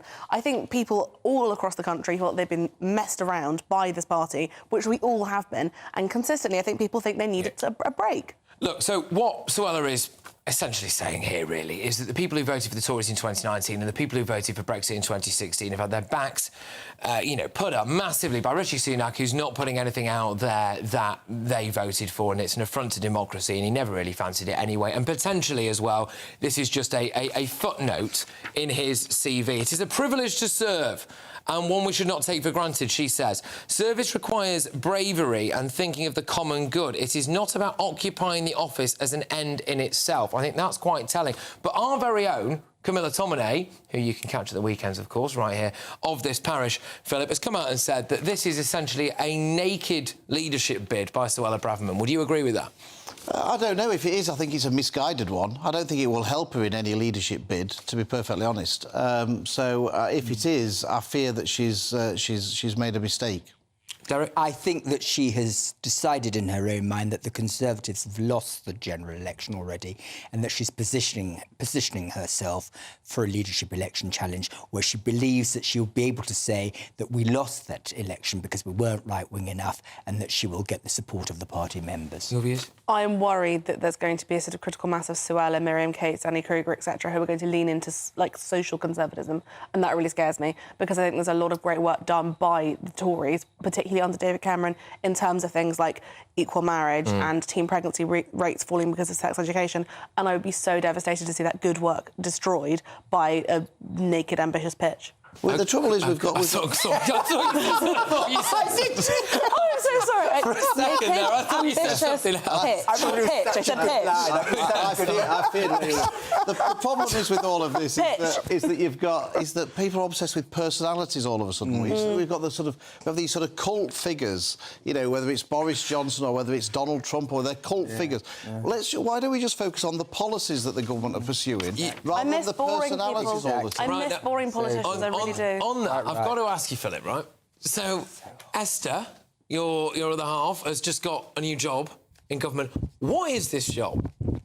Well, she's the Minister for Common Sense, which I think she's not. I think the most. Is that really what they're going to call it? I think the most people in the country have been crying out for a Minister for Common Sense, to be perfectly honest. And I suspect that. I mean, I'm obviously not the Prime Minister. It's him to set the agenda for her. I think she's a great choice for it, by the way. The thing is that obviously, you know, there are things, even with good ministers in departments, things slip through the net. The blob, the establishment, they try and sneak things through the net. Esther will be there, I think, as another line of defence. So everything will go across her desk that's about to be proposed by the government. And if anything that's sort of politically correct or woke or something silly comes along, she'll be in a position to squash it. You might not see how successful she is in the role, because some of the things that would have happened won't happen, I suspect, as a result of her being there. But I think a Minister for Common Sense to just have another look at these things. You don't think it's a tiny bit dangerous to have one person who becomes the arbiter of what common sense is? Well, I don't think I'm not trying to. I don't think Esther's going to have that level. Also, of in your power. household, that's going to be a nightmare. I don't think Esther's going to be Take like the bins out, Philip. I'm the arbiter of common sense. But I think she'll be able to flag up something that other people will then say, have another look at this. I don't think this is very But you undermine her status and her authority and her success. I would never dare do that. Well, I'm telling you, assure you of that. I'm defending not in my house anyway. Because she's actually the minister without portfolio in the Cabinet Office, and it's a title that's existed since 1805. Right, OK, but its primary duty and function at this moment in time is apparently to stop woke nonsense. To be less politically correct, which is worrying to me. Well, he's speaking in journalistic language, I think. Is it to be less politically? That was a compliment. Yes. What kind of stuff should she be blocking then? You know, is this stuff that the civil servants come up with and she has to say that's mad? Well, I mean, you're speaking here to a man who's never been in government, Patrick, and has never... Of your own choice, I think. I always used to say that the one thing that me and David Cameron agreed on was that I should never be a minister. But so, you know, it's not for me to say what might... But I think we all see things that come through the blob that perhaps might have been stopped if somebody had been there to spot it. OK, all right, well, I can promise you that there are going to be debates about Esther's new job taking place tomorrow on certain national television channels, so it's great to have the inside scoop from you. And can I ask as well, you know, just quickly on this, how did you find out about it? Because I've got, not a bone to pick, because I love Esther, right, but I was on the phone to her yesterday trying to get her on, OK, and I think, I don't think she had too much notice, did she? No, she was actually at an event with constituents when the Number 10 were trying to get hold of her. And I know that because they then tried to get hold of me to say, can you get hold of Esther? Because we're trying to get hold of her. And I said, well, I'm in Shipley and she's in Tatton. And so, no, it was a complete surprise. And it certainly, and she only found out sort of fairly late on. Well, look, we all wish her well. Absolutely, we all wish her well. Everyone here at GB News loves Esther, and I'm sure she'll do an absolutely cracking job. So, on to something a little bit different now, but this is other quite big news of the day, really. The government has announced that official applications to keep an XL bully dog have now opened. The XL bullies, frankly, I think more than any dog ever, don't they, open up the debate between, you know, is it the owner or the dog that's the problem? But it's a controversial ban on the breed, and it's due to kick in from the end of 2023, requiring owners to register and neuter their bully dogs, as well as keeping them muzzled and on a lead in public. But with just weeks until this ban kicks in, these dogs are still being traded with ease up and down the country. Now, I decided I wanted to take a little bit of a look now and show you about how easy it would be for someone who wants to buy essentially a deadly weapon to do that on the cheap online. So I thought I would take a little look as to how easy it is to get hold of an XL bully and what kind of checks you would have on the dog and on you if you were to get one. So it turns out it's very easy. So this website here, Pets for Homes, now no indication that this website is doing anything wrong. In fact, they're not doing anything wrong. But it takes about 30 seconds to find that for just £200, you could get hold of a 70-kilo, 1 year, 9-month-old XL bully that's described as being big bone with a massive head. They also go on to say how this dog has recently taken a dislike to my male British bulldog, which ended up in a fight and the bulldog got quite badly injured. This here is your last chance to own this amazing breed of XL American bully. So they're obviously trying to cash in before the ban comes in. Right, yeah, so there was a dog there that had fought with another dog and injured it and therefore couldn't continue to live at that person's house. That dog could be yours for 200 quid. Again, I want to emphasise, that website, by the way, is doing nothing wrong. You know, it's up to the individual owner if they'd want to decide to sell it. And I am very conflicted about the XL bullies because, like 99% of the time, I come down on the view that it's the owner's fault and not the dog. OK? So that is really where I'm at on this. But if you were the kind of nefarious gangster that maybe wants to own an XL bully and put it to bad use, OK, and you have 200 quid in cash, you can buy a breeding female, you can buy a male that you know has got a history of aggression, you can buy a litter of puppies, and I think that's probably a bit of a problem. Philip, what do you think we should be doing about this? I'm not in favour of banning breeds. I think it's a misguided step. I think it is the owners, and I think you'll forever, if you'll excuse the pun, always chasing your tail on this because, of course, when you ban one breed, another breed will emerge. And to be honest, the people who are really the sort of unsavoury characters that you talk about, they'll be happy to do things illegally anyway. So. Putting a ban won't stop them either. So I'm not in favour of these bans on breeds. I'd sooner we took on the owners. Yeah, what about yourself, Derek? I've had dogs all my life, and I'm an ambassador for the Dogs Trust. I'm not in favour of banning breeds. I believe dogs are socialised, and they are really given personalities. They all have an instinct to be aggressive, but you train them out of that. I mean, you know, look, 200 quid, most people, and at times it's tough, well, can find 200 quid somewhere. You could, if you felt so strongly about it, you could get a dog there, I've just shown you, that you know will happily rip the face off another dog. Yeah, well, I live on an estate, and somebody on my estate has one, and I also have a toddler, and it does worry me. And yes, absolutely, it's not the dog's fault. But if you breed a dog to be aggressive, and then it's aggressive, it's not the dog's fault. But still, if you've got a child with one arm, he's not going to be pleased about it. Yeah, fair enough. All right, OK, well, look, coming up, the most entertaining, informative and explosive newspaper review you will not find anywhere else on national television, which includes, by the way, a staggering report on the inside of one of the books about the Labour Party front bench. Me and the panel will get stuck into that. It's tomorrow's front pages in Patrick's press pack, and there's fireworks guaranteed. But first, GB News star Nigel Farage has landed in Australia for his record-breaking appearance in ITV's I'm a Celeb. It'll be drinks on Nigel when he gets out, won't it? He had 1.5 million reasons to head to the jungle. But what's in store for the once-in-a-generation talisman? Who better to ask than Jungle King Harry Redknapp, who won the series back in 2018. The football legend is locked and loaded. He's live with me in just a few. See you in a tick.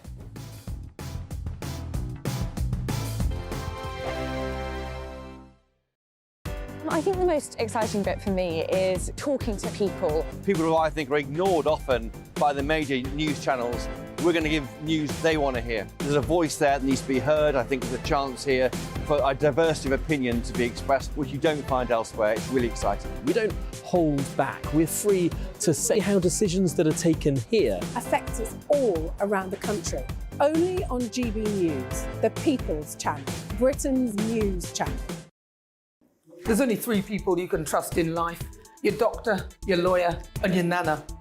I'm not sure. So join me, Nana Aquare, at 3 p.m. every Saturday and Sunday, where we discuss the biggest topics of the weekend. Be ready for battle. Could you be quiet? What is this? It's my new teeth. It's your new teeth. I don't bite. Well, not without a good reason. Always honest, always fun. Every weekend at 3 p.m. on GB News, the People's Channel, Britain's news channel.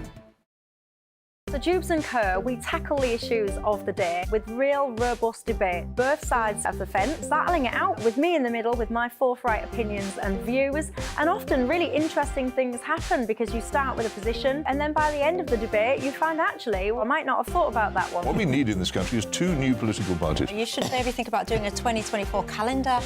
I'm Michelle Dewberry and I'm keeping you company right through until 7 o'clock this evening. GB News, the People's Channel, Britain's watching. Join us every night on GB News at 11 p.m. for Headliners, which is 3 top comedians going through the next day's news stories, which is exactly what you need, because when the establishment has gone crazy, you need some craziness to make sense of it.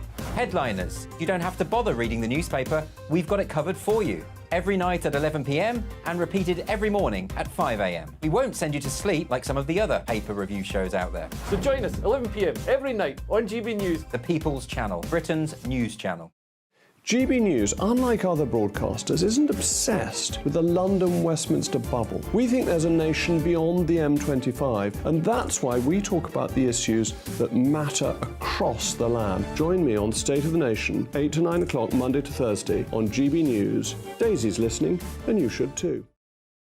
Every Sunday from 11, join Michael Portillo. There will be topical discussion, looking at the week before and the week to come. So kick back and relax at 11 a.m. on Sundays on GB News with me, Michael Portillo. GB News, the People's Channel, Britain's news channel. I'm Andrew Doyle. Join me at 7 o'clock every Sunday night for Free Speech Nation, the show where I tackle the week's biggest stories in politics and current affairs with the help of my 2 comedian panellists and a variety of special guests. Free Speech Nation, Sunday nights from 7 on GB News, the People's Channel, Britain's news channel. Tired of the usual focus-tested, pre-prepared Westminster runaround? Well, so am I. So you want higher taxes? Is your department to blame for this? Are you rethinking this policy? Every Sunday at 9:30, I'll be sitting down with those in power to get the truth about the issues affecting you. Let's be honest, we've known about the cost pressures of this project for years, not months. That's the Camilla Tominey Show, a politics show with personality. On GB News, the People's Channel, Britain's news channel.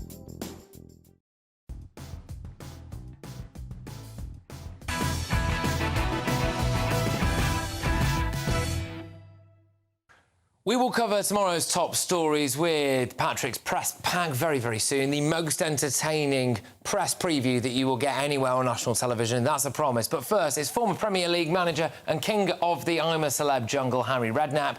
And this year's series will feature a rather familiar face, as GB News' very own Nigel Farage has been sensationally unveiled as one of the 10 celebs heading down under.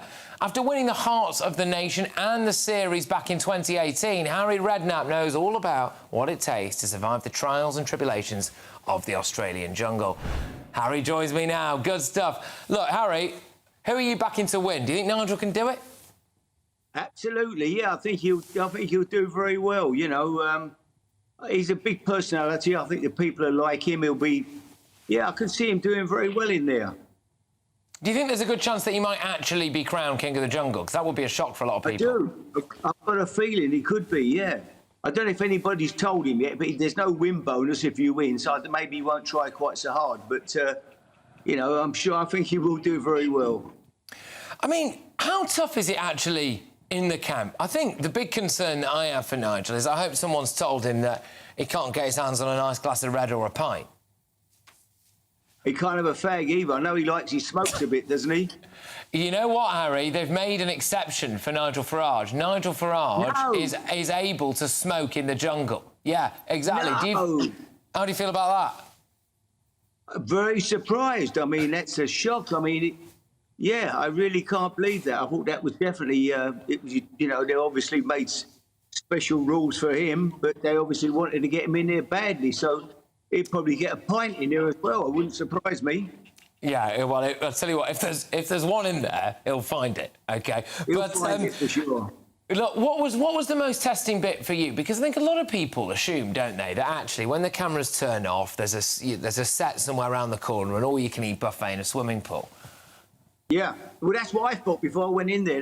That was the feeling I had about it. I thought, well, I said to my wife, listen, there'll be a caravan out in the back. You're going to have a nice sandwich and a cup of tea, bacon sandwich, cup of tea, come back, chocolate biscuits, sit down, make out you're hungry. But no, there are no gimmies. I think he'll find it quite tough.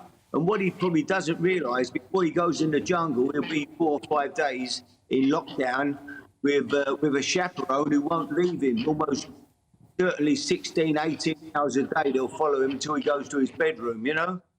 Flipping out. He's not going to enjoy that, I mean, tell you. What would your top advice to Nigel be? Because the cameras are on you all the time. He's going to be a bit at the mercy of the way that ITV edit this, isn't he? What would be your advice to him? I just think be yourself. I think if you go in there knowing what... I know people go in there, they've watched it every year, they want to win it, they have a plan. I don't think that works. I mean, you just got to be yourself. I think you're better off going in there knowing nothing about what you've got to do and just get on with it. If you come over okay and the people like you, then you've got a chance. If they don't, you'll be... But I'm sure they'll vote him to do plenty of trials anyway early on. He'll get plenty of bad jobs. Did you have to do any of the eating trials, Harry? Because... Yeah. How do you keep it down? Well, I don't know. You think about you eating something much better. You know, I was thinking, you know, camel's testicles or whatever it was we ate, and fish eyeballs. You know, you imagine you eat a nice bit of scampi and chips or something with a bit of tartar sauce on it, and you just swallow it. So, yeah. But the thing is, they're not going to give you anything that's going to kill you. So, you know that they're going to. It might not taste nice, but you will survive it.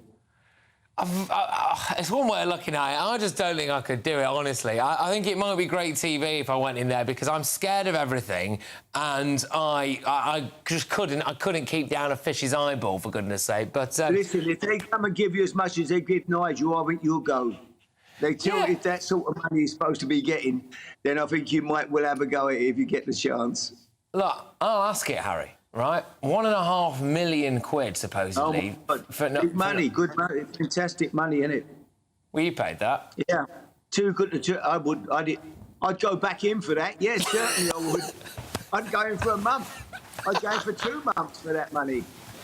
Yeah, I mean, I'm not being funny, right? But you've been at the top of the game, right, of professional sports for, like, decades, yeah? You're an absolute household name. I know Nigel Farage is a household name as well. But the idea that Nigel Farage is the best paid celebrity ever to go in to I'm a Celeb. I know we've got inflation, but how must that make you feel? Well, listen, every year you hear people getting more and more. It's going up, obviously, cost of living, inflation.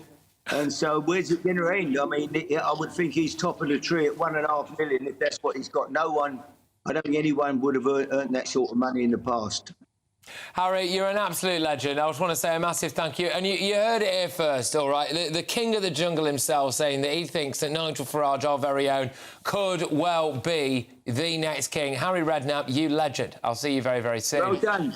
Hey, see ya. Good lad. All right, OK. Now, as you all know, Nigel has touched down in Australia ahead of his jungle adventure. But don't worry, we are a family here at GB News, and we wouldn't dream of sending the big man away on his own.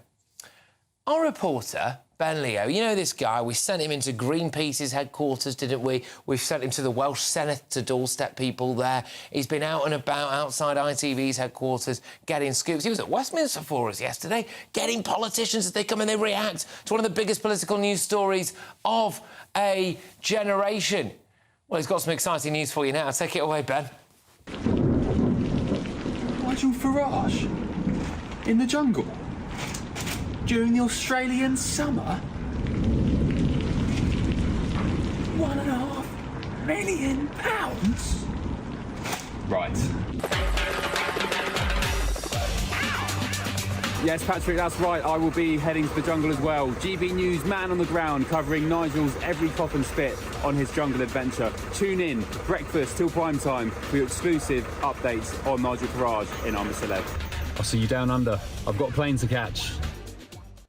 I hope you're not flying business class, Ben. Anyway, right, coming up. Before the night is out, Daily Express political editor David Mazik forensically tears apart Suella Braverman's scathing letter of Rishi Sunak and explains what the next thing in hand is for the beleaguered Prime Minister, because that's all part of Patrick's press pack, which is the most entertaining, most exhilarating newspaper review that you will get anywhere on national television. That is an absolute promise. We are going to be revealing what's on the front pages of all of your newspapers. We're also going to be revealing what's inside the book as well. So you will have your finger right on the pulse. My panel are riled up. They're ready to go for tomorrow's top stories. That's next.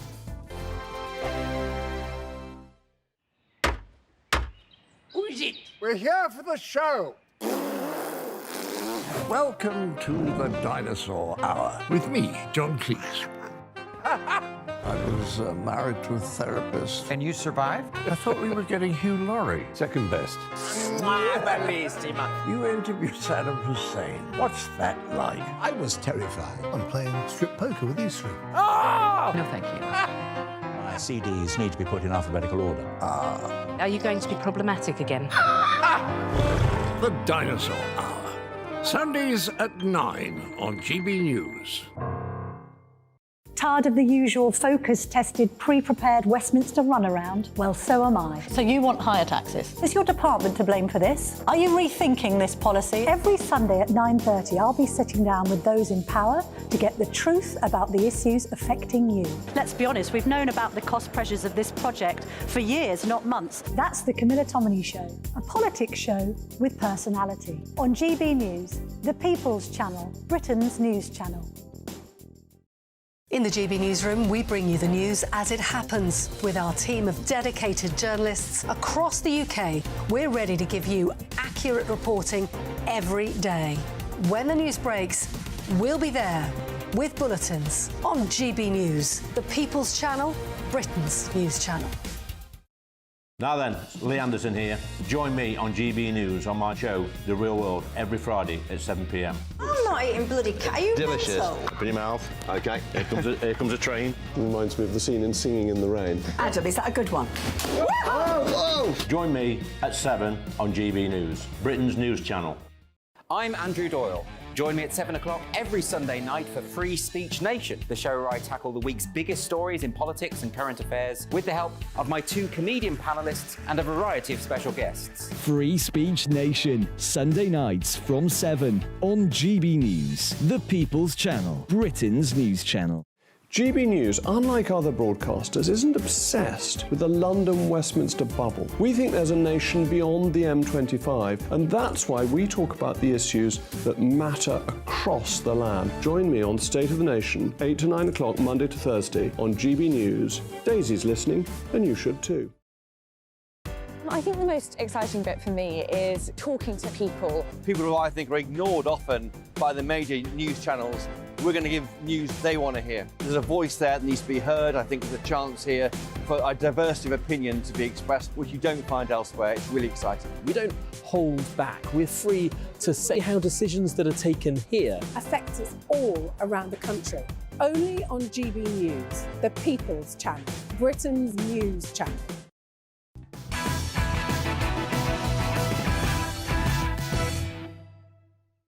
Well, it's time now for the liveliest, most entertaining newspaper review anywhere on telly with my press pack. Conservative MP for Shipley and GB News' very own Philip Davies joins us, banker and visiting professor Derek Lord and author and journalist Rebecca Reid. The first front pages have just been delivered. OK, we start with the Metro. Salty Suella, bitter Braverman lashes out at Rishi. That's at the top. But I tell you what, there's a fascinating story on the front here. We can't say too much about it for obvious reasons, but ice hockey death arrest. Man held on suspicion of manslaughter by police after skate blade horror during match. We go over now to the Eye. Revenge served hot, they say. Betraying the nation, no Monday, incapable, magical thinking, uncertain, weak and lacking in the qualities of leadership that this country needs. They are, of course, leading with Suella Braverman, a downcast Suella on the front there. Look who's also back, they say. Lord Cameron will turn to George Osborne for informative advice. Yeah, that's probably the least shocking story that anyone's ever come across there. Anyway, we go to the Daily Star now. Tories in a tiz. Sacked Suella accuses Rishi of betraying the nation. A picture of a giant handbag on the front there. I suppose that's supposed to, yeah, link to handbags at dawn, isn't it? She says that he's weak, he's a bit wet, he's a loser. So there we go. They also do have, of course, the cracking typical Daily Star story of Miracle of the Crying Virgin Mary that's on page 9. So if that doesn't make you buy the Star, nothing will. We're on the Mail now. We had a deal and you broke it, Suella tells PM. But Rishi hits back and says he believes in actions, not words. So those are the front pages. Can I zone in on something here before I reveal something that's on the inside of one of these papers, by the way? I'm going to go in on this, Philip, about this. Lord Cameron will turn to George Osborne for informal advice. It's kind of the nightmare everyone was expecting, isn't it? Well, I mean, he's Foreign Secretary, he's not Prime Minister anymore, so, I mean, you know, obviously David and George are, you know, very close, always have been, always will be, so, like you said, I don't think it's a massive shock to the system. I can't say I was a massive fan of the Cameron-Osborne regime, personally, but I think it's inevitable that people are going to speak to their friends for advice, isn't it? Should we be worried about the return of George Osborne as well as David Cameron, Derek? Well, I'm not worried about the return of David Cameron, but I would be about George Osborne. I think he's a much more toxic and divisive figure. And, by the way, I don't think that David Cameron will be relying on him too heavily for foreign affairs advice, because I don't think he knows anything about it. It just begged the question, what's he really going to be talking to him about? Your views on this, then, the idea that Osborne could be involved in some way? I think there's a worrying sort of rose-tinted glasses thing, because I know that he was really bad at his job and he's probably not a very nice man. Not that I know him personally, but there's a part of me that's like, things were better back then. Maybe we should just get them all back. Let's just go back to the David Cameron years. At least it wasn't as bad. It just wasn't as bad as this. To be fair. It was quieter until it wasn't. Do you remember Hugger Hoodie, Asbos? my kingdom for that kind of politics again. Yeah, he had a great tactic, David Cameron. When you were a journalist, I was a local reporter at the time, and he'd say, right, you've got 3 questions with Dave, OK? And after the second question, he'd just bolt, knowing he'd just leg it. Anyway, right, look, we've not got too much time, so I want to get stuck into this, because this is in the Times. Now, big story. Keir Starmer will sack Labour frontbenchers who vote for a Gaza ceasefire, OK? The leader, Labour leader, has argued that a halting military operation would embolden Hamas.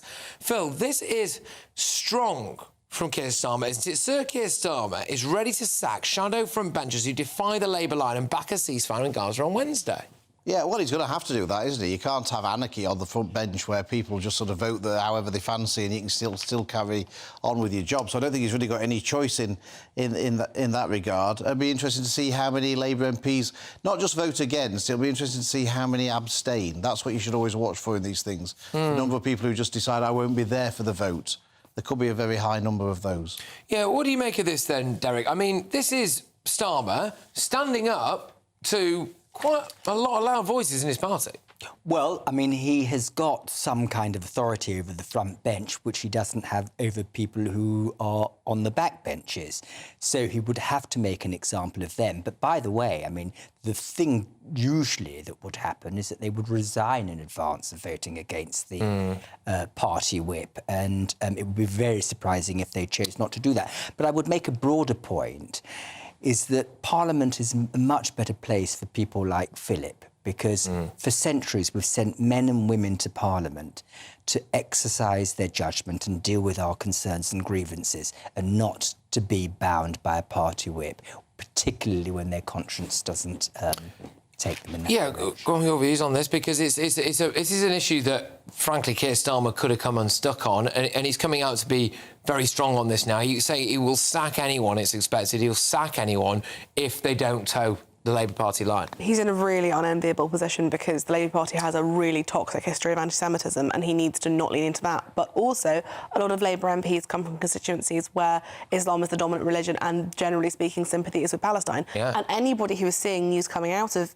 Gaza has sympathy for both. If you see babies coming off incubators and you see Jewish children being murdered, it is horrific on both sides. I think he's in a hideous, hideous position. I don't envy him at all. Yeah, OK, well, there you go. That's definitely one for Inside the Papers for you tomorrow. That's in the Times. But let me ask you this.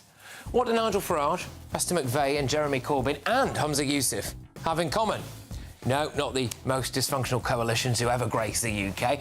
They are all up for a prize in tonight's Greatest Britain and Union Jackass. That's just in a few moments. But I have got some more front pages for you and some more stories from inside the book coming your way in just a tick with the political editor of the Daily Express, David Maddox. My panel are also on standby too. Look, there's some absolute rockers in here, so make sure you stay tuned. We're back in a tick.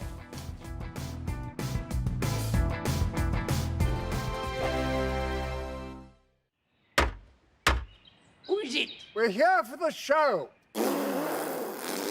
Welcome to the Dinosaur Hour with me, John Cleese. I was married to a therapist. And you survived? I thought we were getting Hugh Laurie. Second best. You interviewed Saddam Hussein. What's that like? I was terrified. I'm playing strip poker with these three. Oh! No, thank you. My CDs need to be put in alphabetical order. Are you going to be problematic again? The Dinosaur Hour. Sundays at 9 on GB News.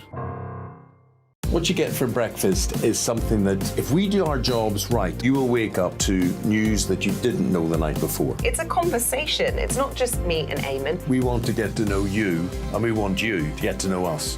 From 6, it's Breakfast with Eamon and Isabel. Monday to Thursdays on GB News. Britain's news channel.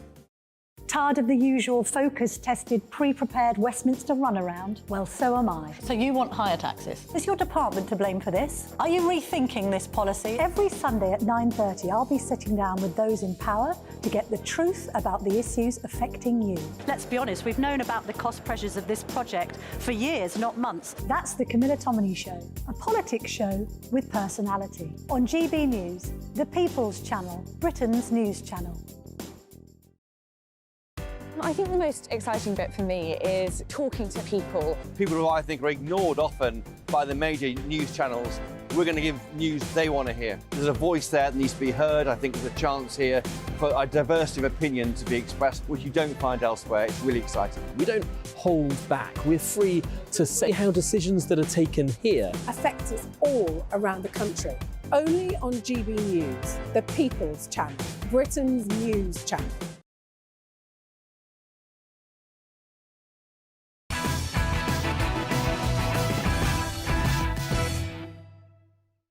Now, tomorrow promises another bumper news day. Suella Braverman launched her scathing attack on Rishi Sunak, and the Supreme Court's ruling comes on the legality of the Rwanda migrant plan. That's looming large. But to offer his expert analysis on tomorrow's biggest stories, I'm delighted to welcome the political editor of the Daily Express online. It's David Maddox. David, thank you very much. I'm going to start with the Express, OK?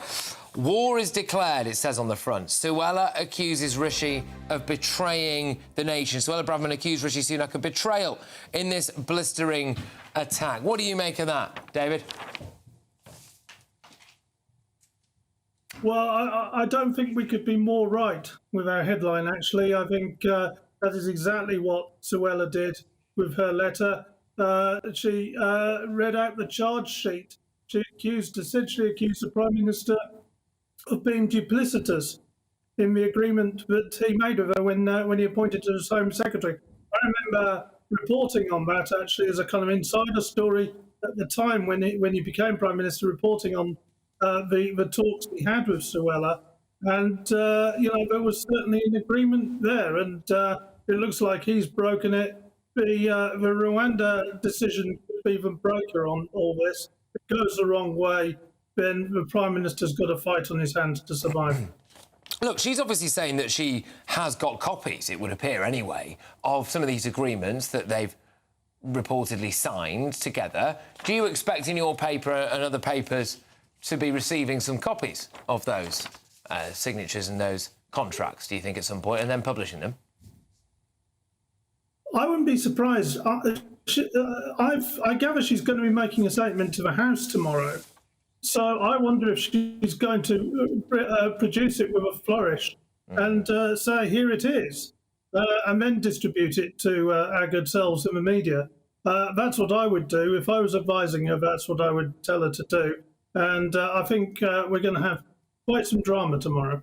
So you think that there's a chance, on the day of the Rwanda Supreme Court ruling, which we're obviously going to be focusing on here at GB News, you think there's a chance that Suella Braverman might stand up in the House of Commons tomorrow and reveal whatever kind of signed letter she's got from Rishi Sunak, that trail of broken promises, which, by the way, is also what's leading the Times. This is the Times' front page today. Braverman, PM lied to me and betrayed Britain.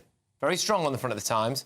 Resignation letter condemns migration failure. Rebellion looms if court blocks Rwanda plan. David, on that, tomorrow then, you think we could get box office Braverman in the Commons teeing off, coupled with potentially a Supreme Court loss on Rwanda? What happens there? Well, I think all chaos breaks out because the Supreme Court loss on Rwanda will mean that the right of the party will tell Rishi Sunak, this is it. We have to leave the European Convention of Human Rights. We have to end this politicised court in Strasbourg from telling us what to do. Brexit's not finished. Unless we do that, we can't take control of our borders. Unless we do that, we can't stop the boats. Unless we do that, Sunak, we know now, will say no, because that's why he's appointed James Cleverly as Home Secretary, who is completely a puppet.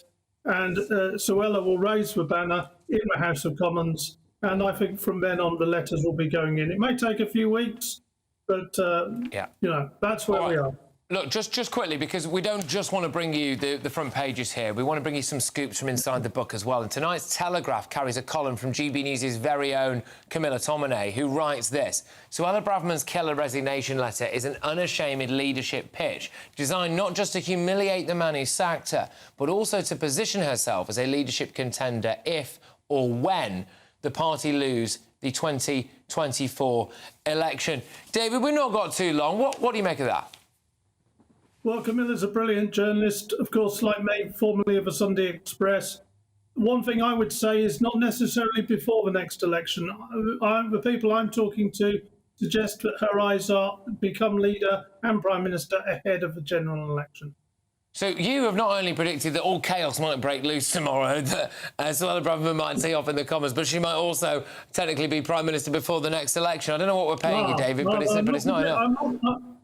I'm not necessarily predicting that. I'll be writing a piece tomorrow about why, a bit like Michael Heseltine, she could wield the knife but not get the reward. Yeah, fascinating stuff. David, thank you very much. Always a pleasure. Take care. David Maddox there. Right, OK, it is time to reveal today's Greatest Britain and Union Jackass. Right, I think we're going in, are we, with the Greatest Britain. Philip, I'll start with you. Who's your Greatest Britain today? My Greatest Britain is Nigel Farage.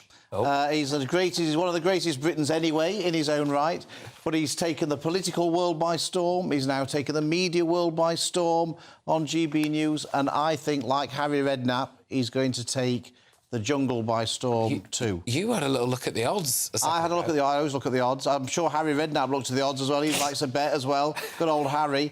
6-1, Nigel Farage is to win the Celebrity Jungle, and I wouldn't put anybody off having a few quid. All right, Derek, go on.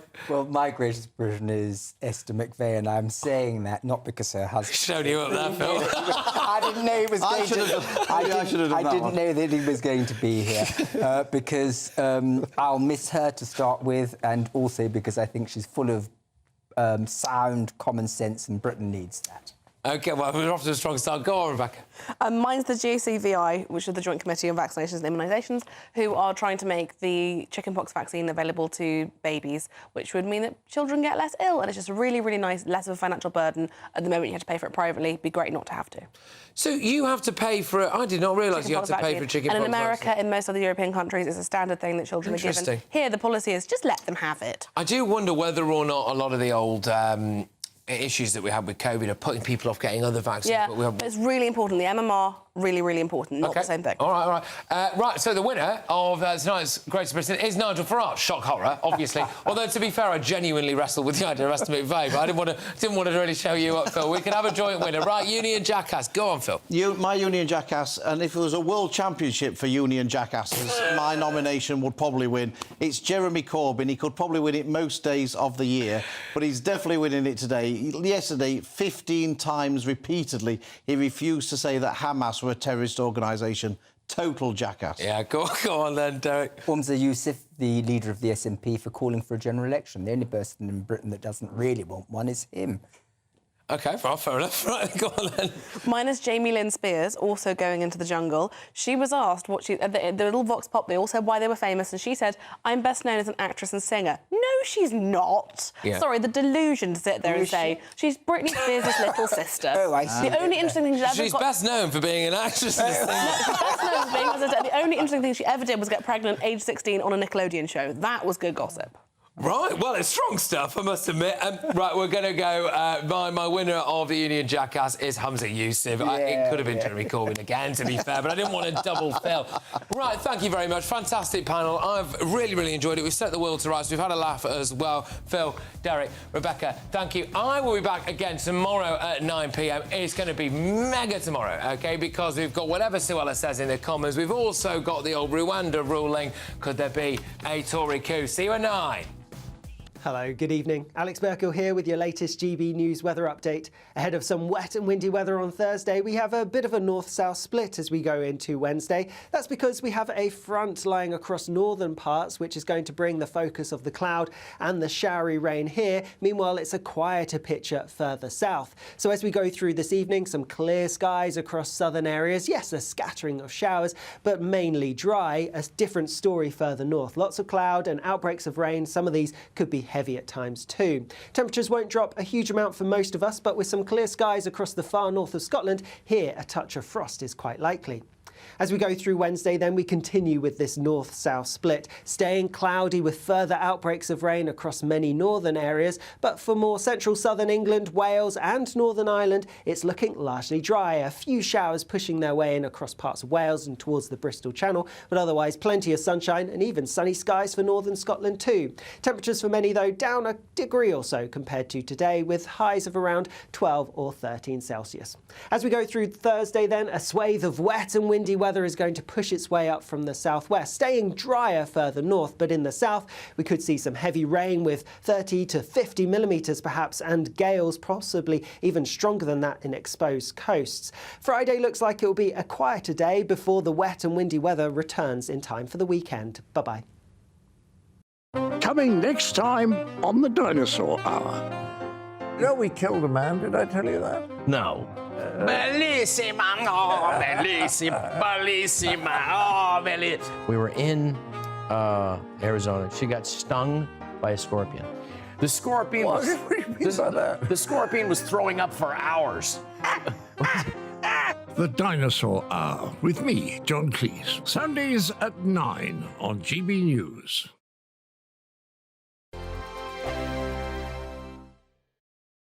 I think the most exciting bit for me is talking to people. People who I think are ignored often by the major news channels.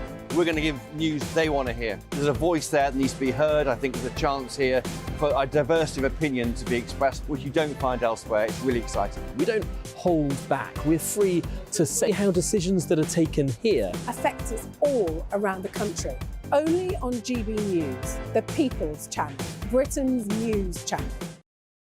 There's only 3 people you can trust in life. Your doctor, your lawyer, and your nana.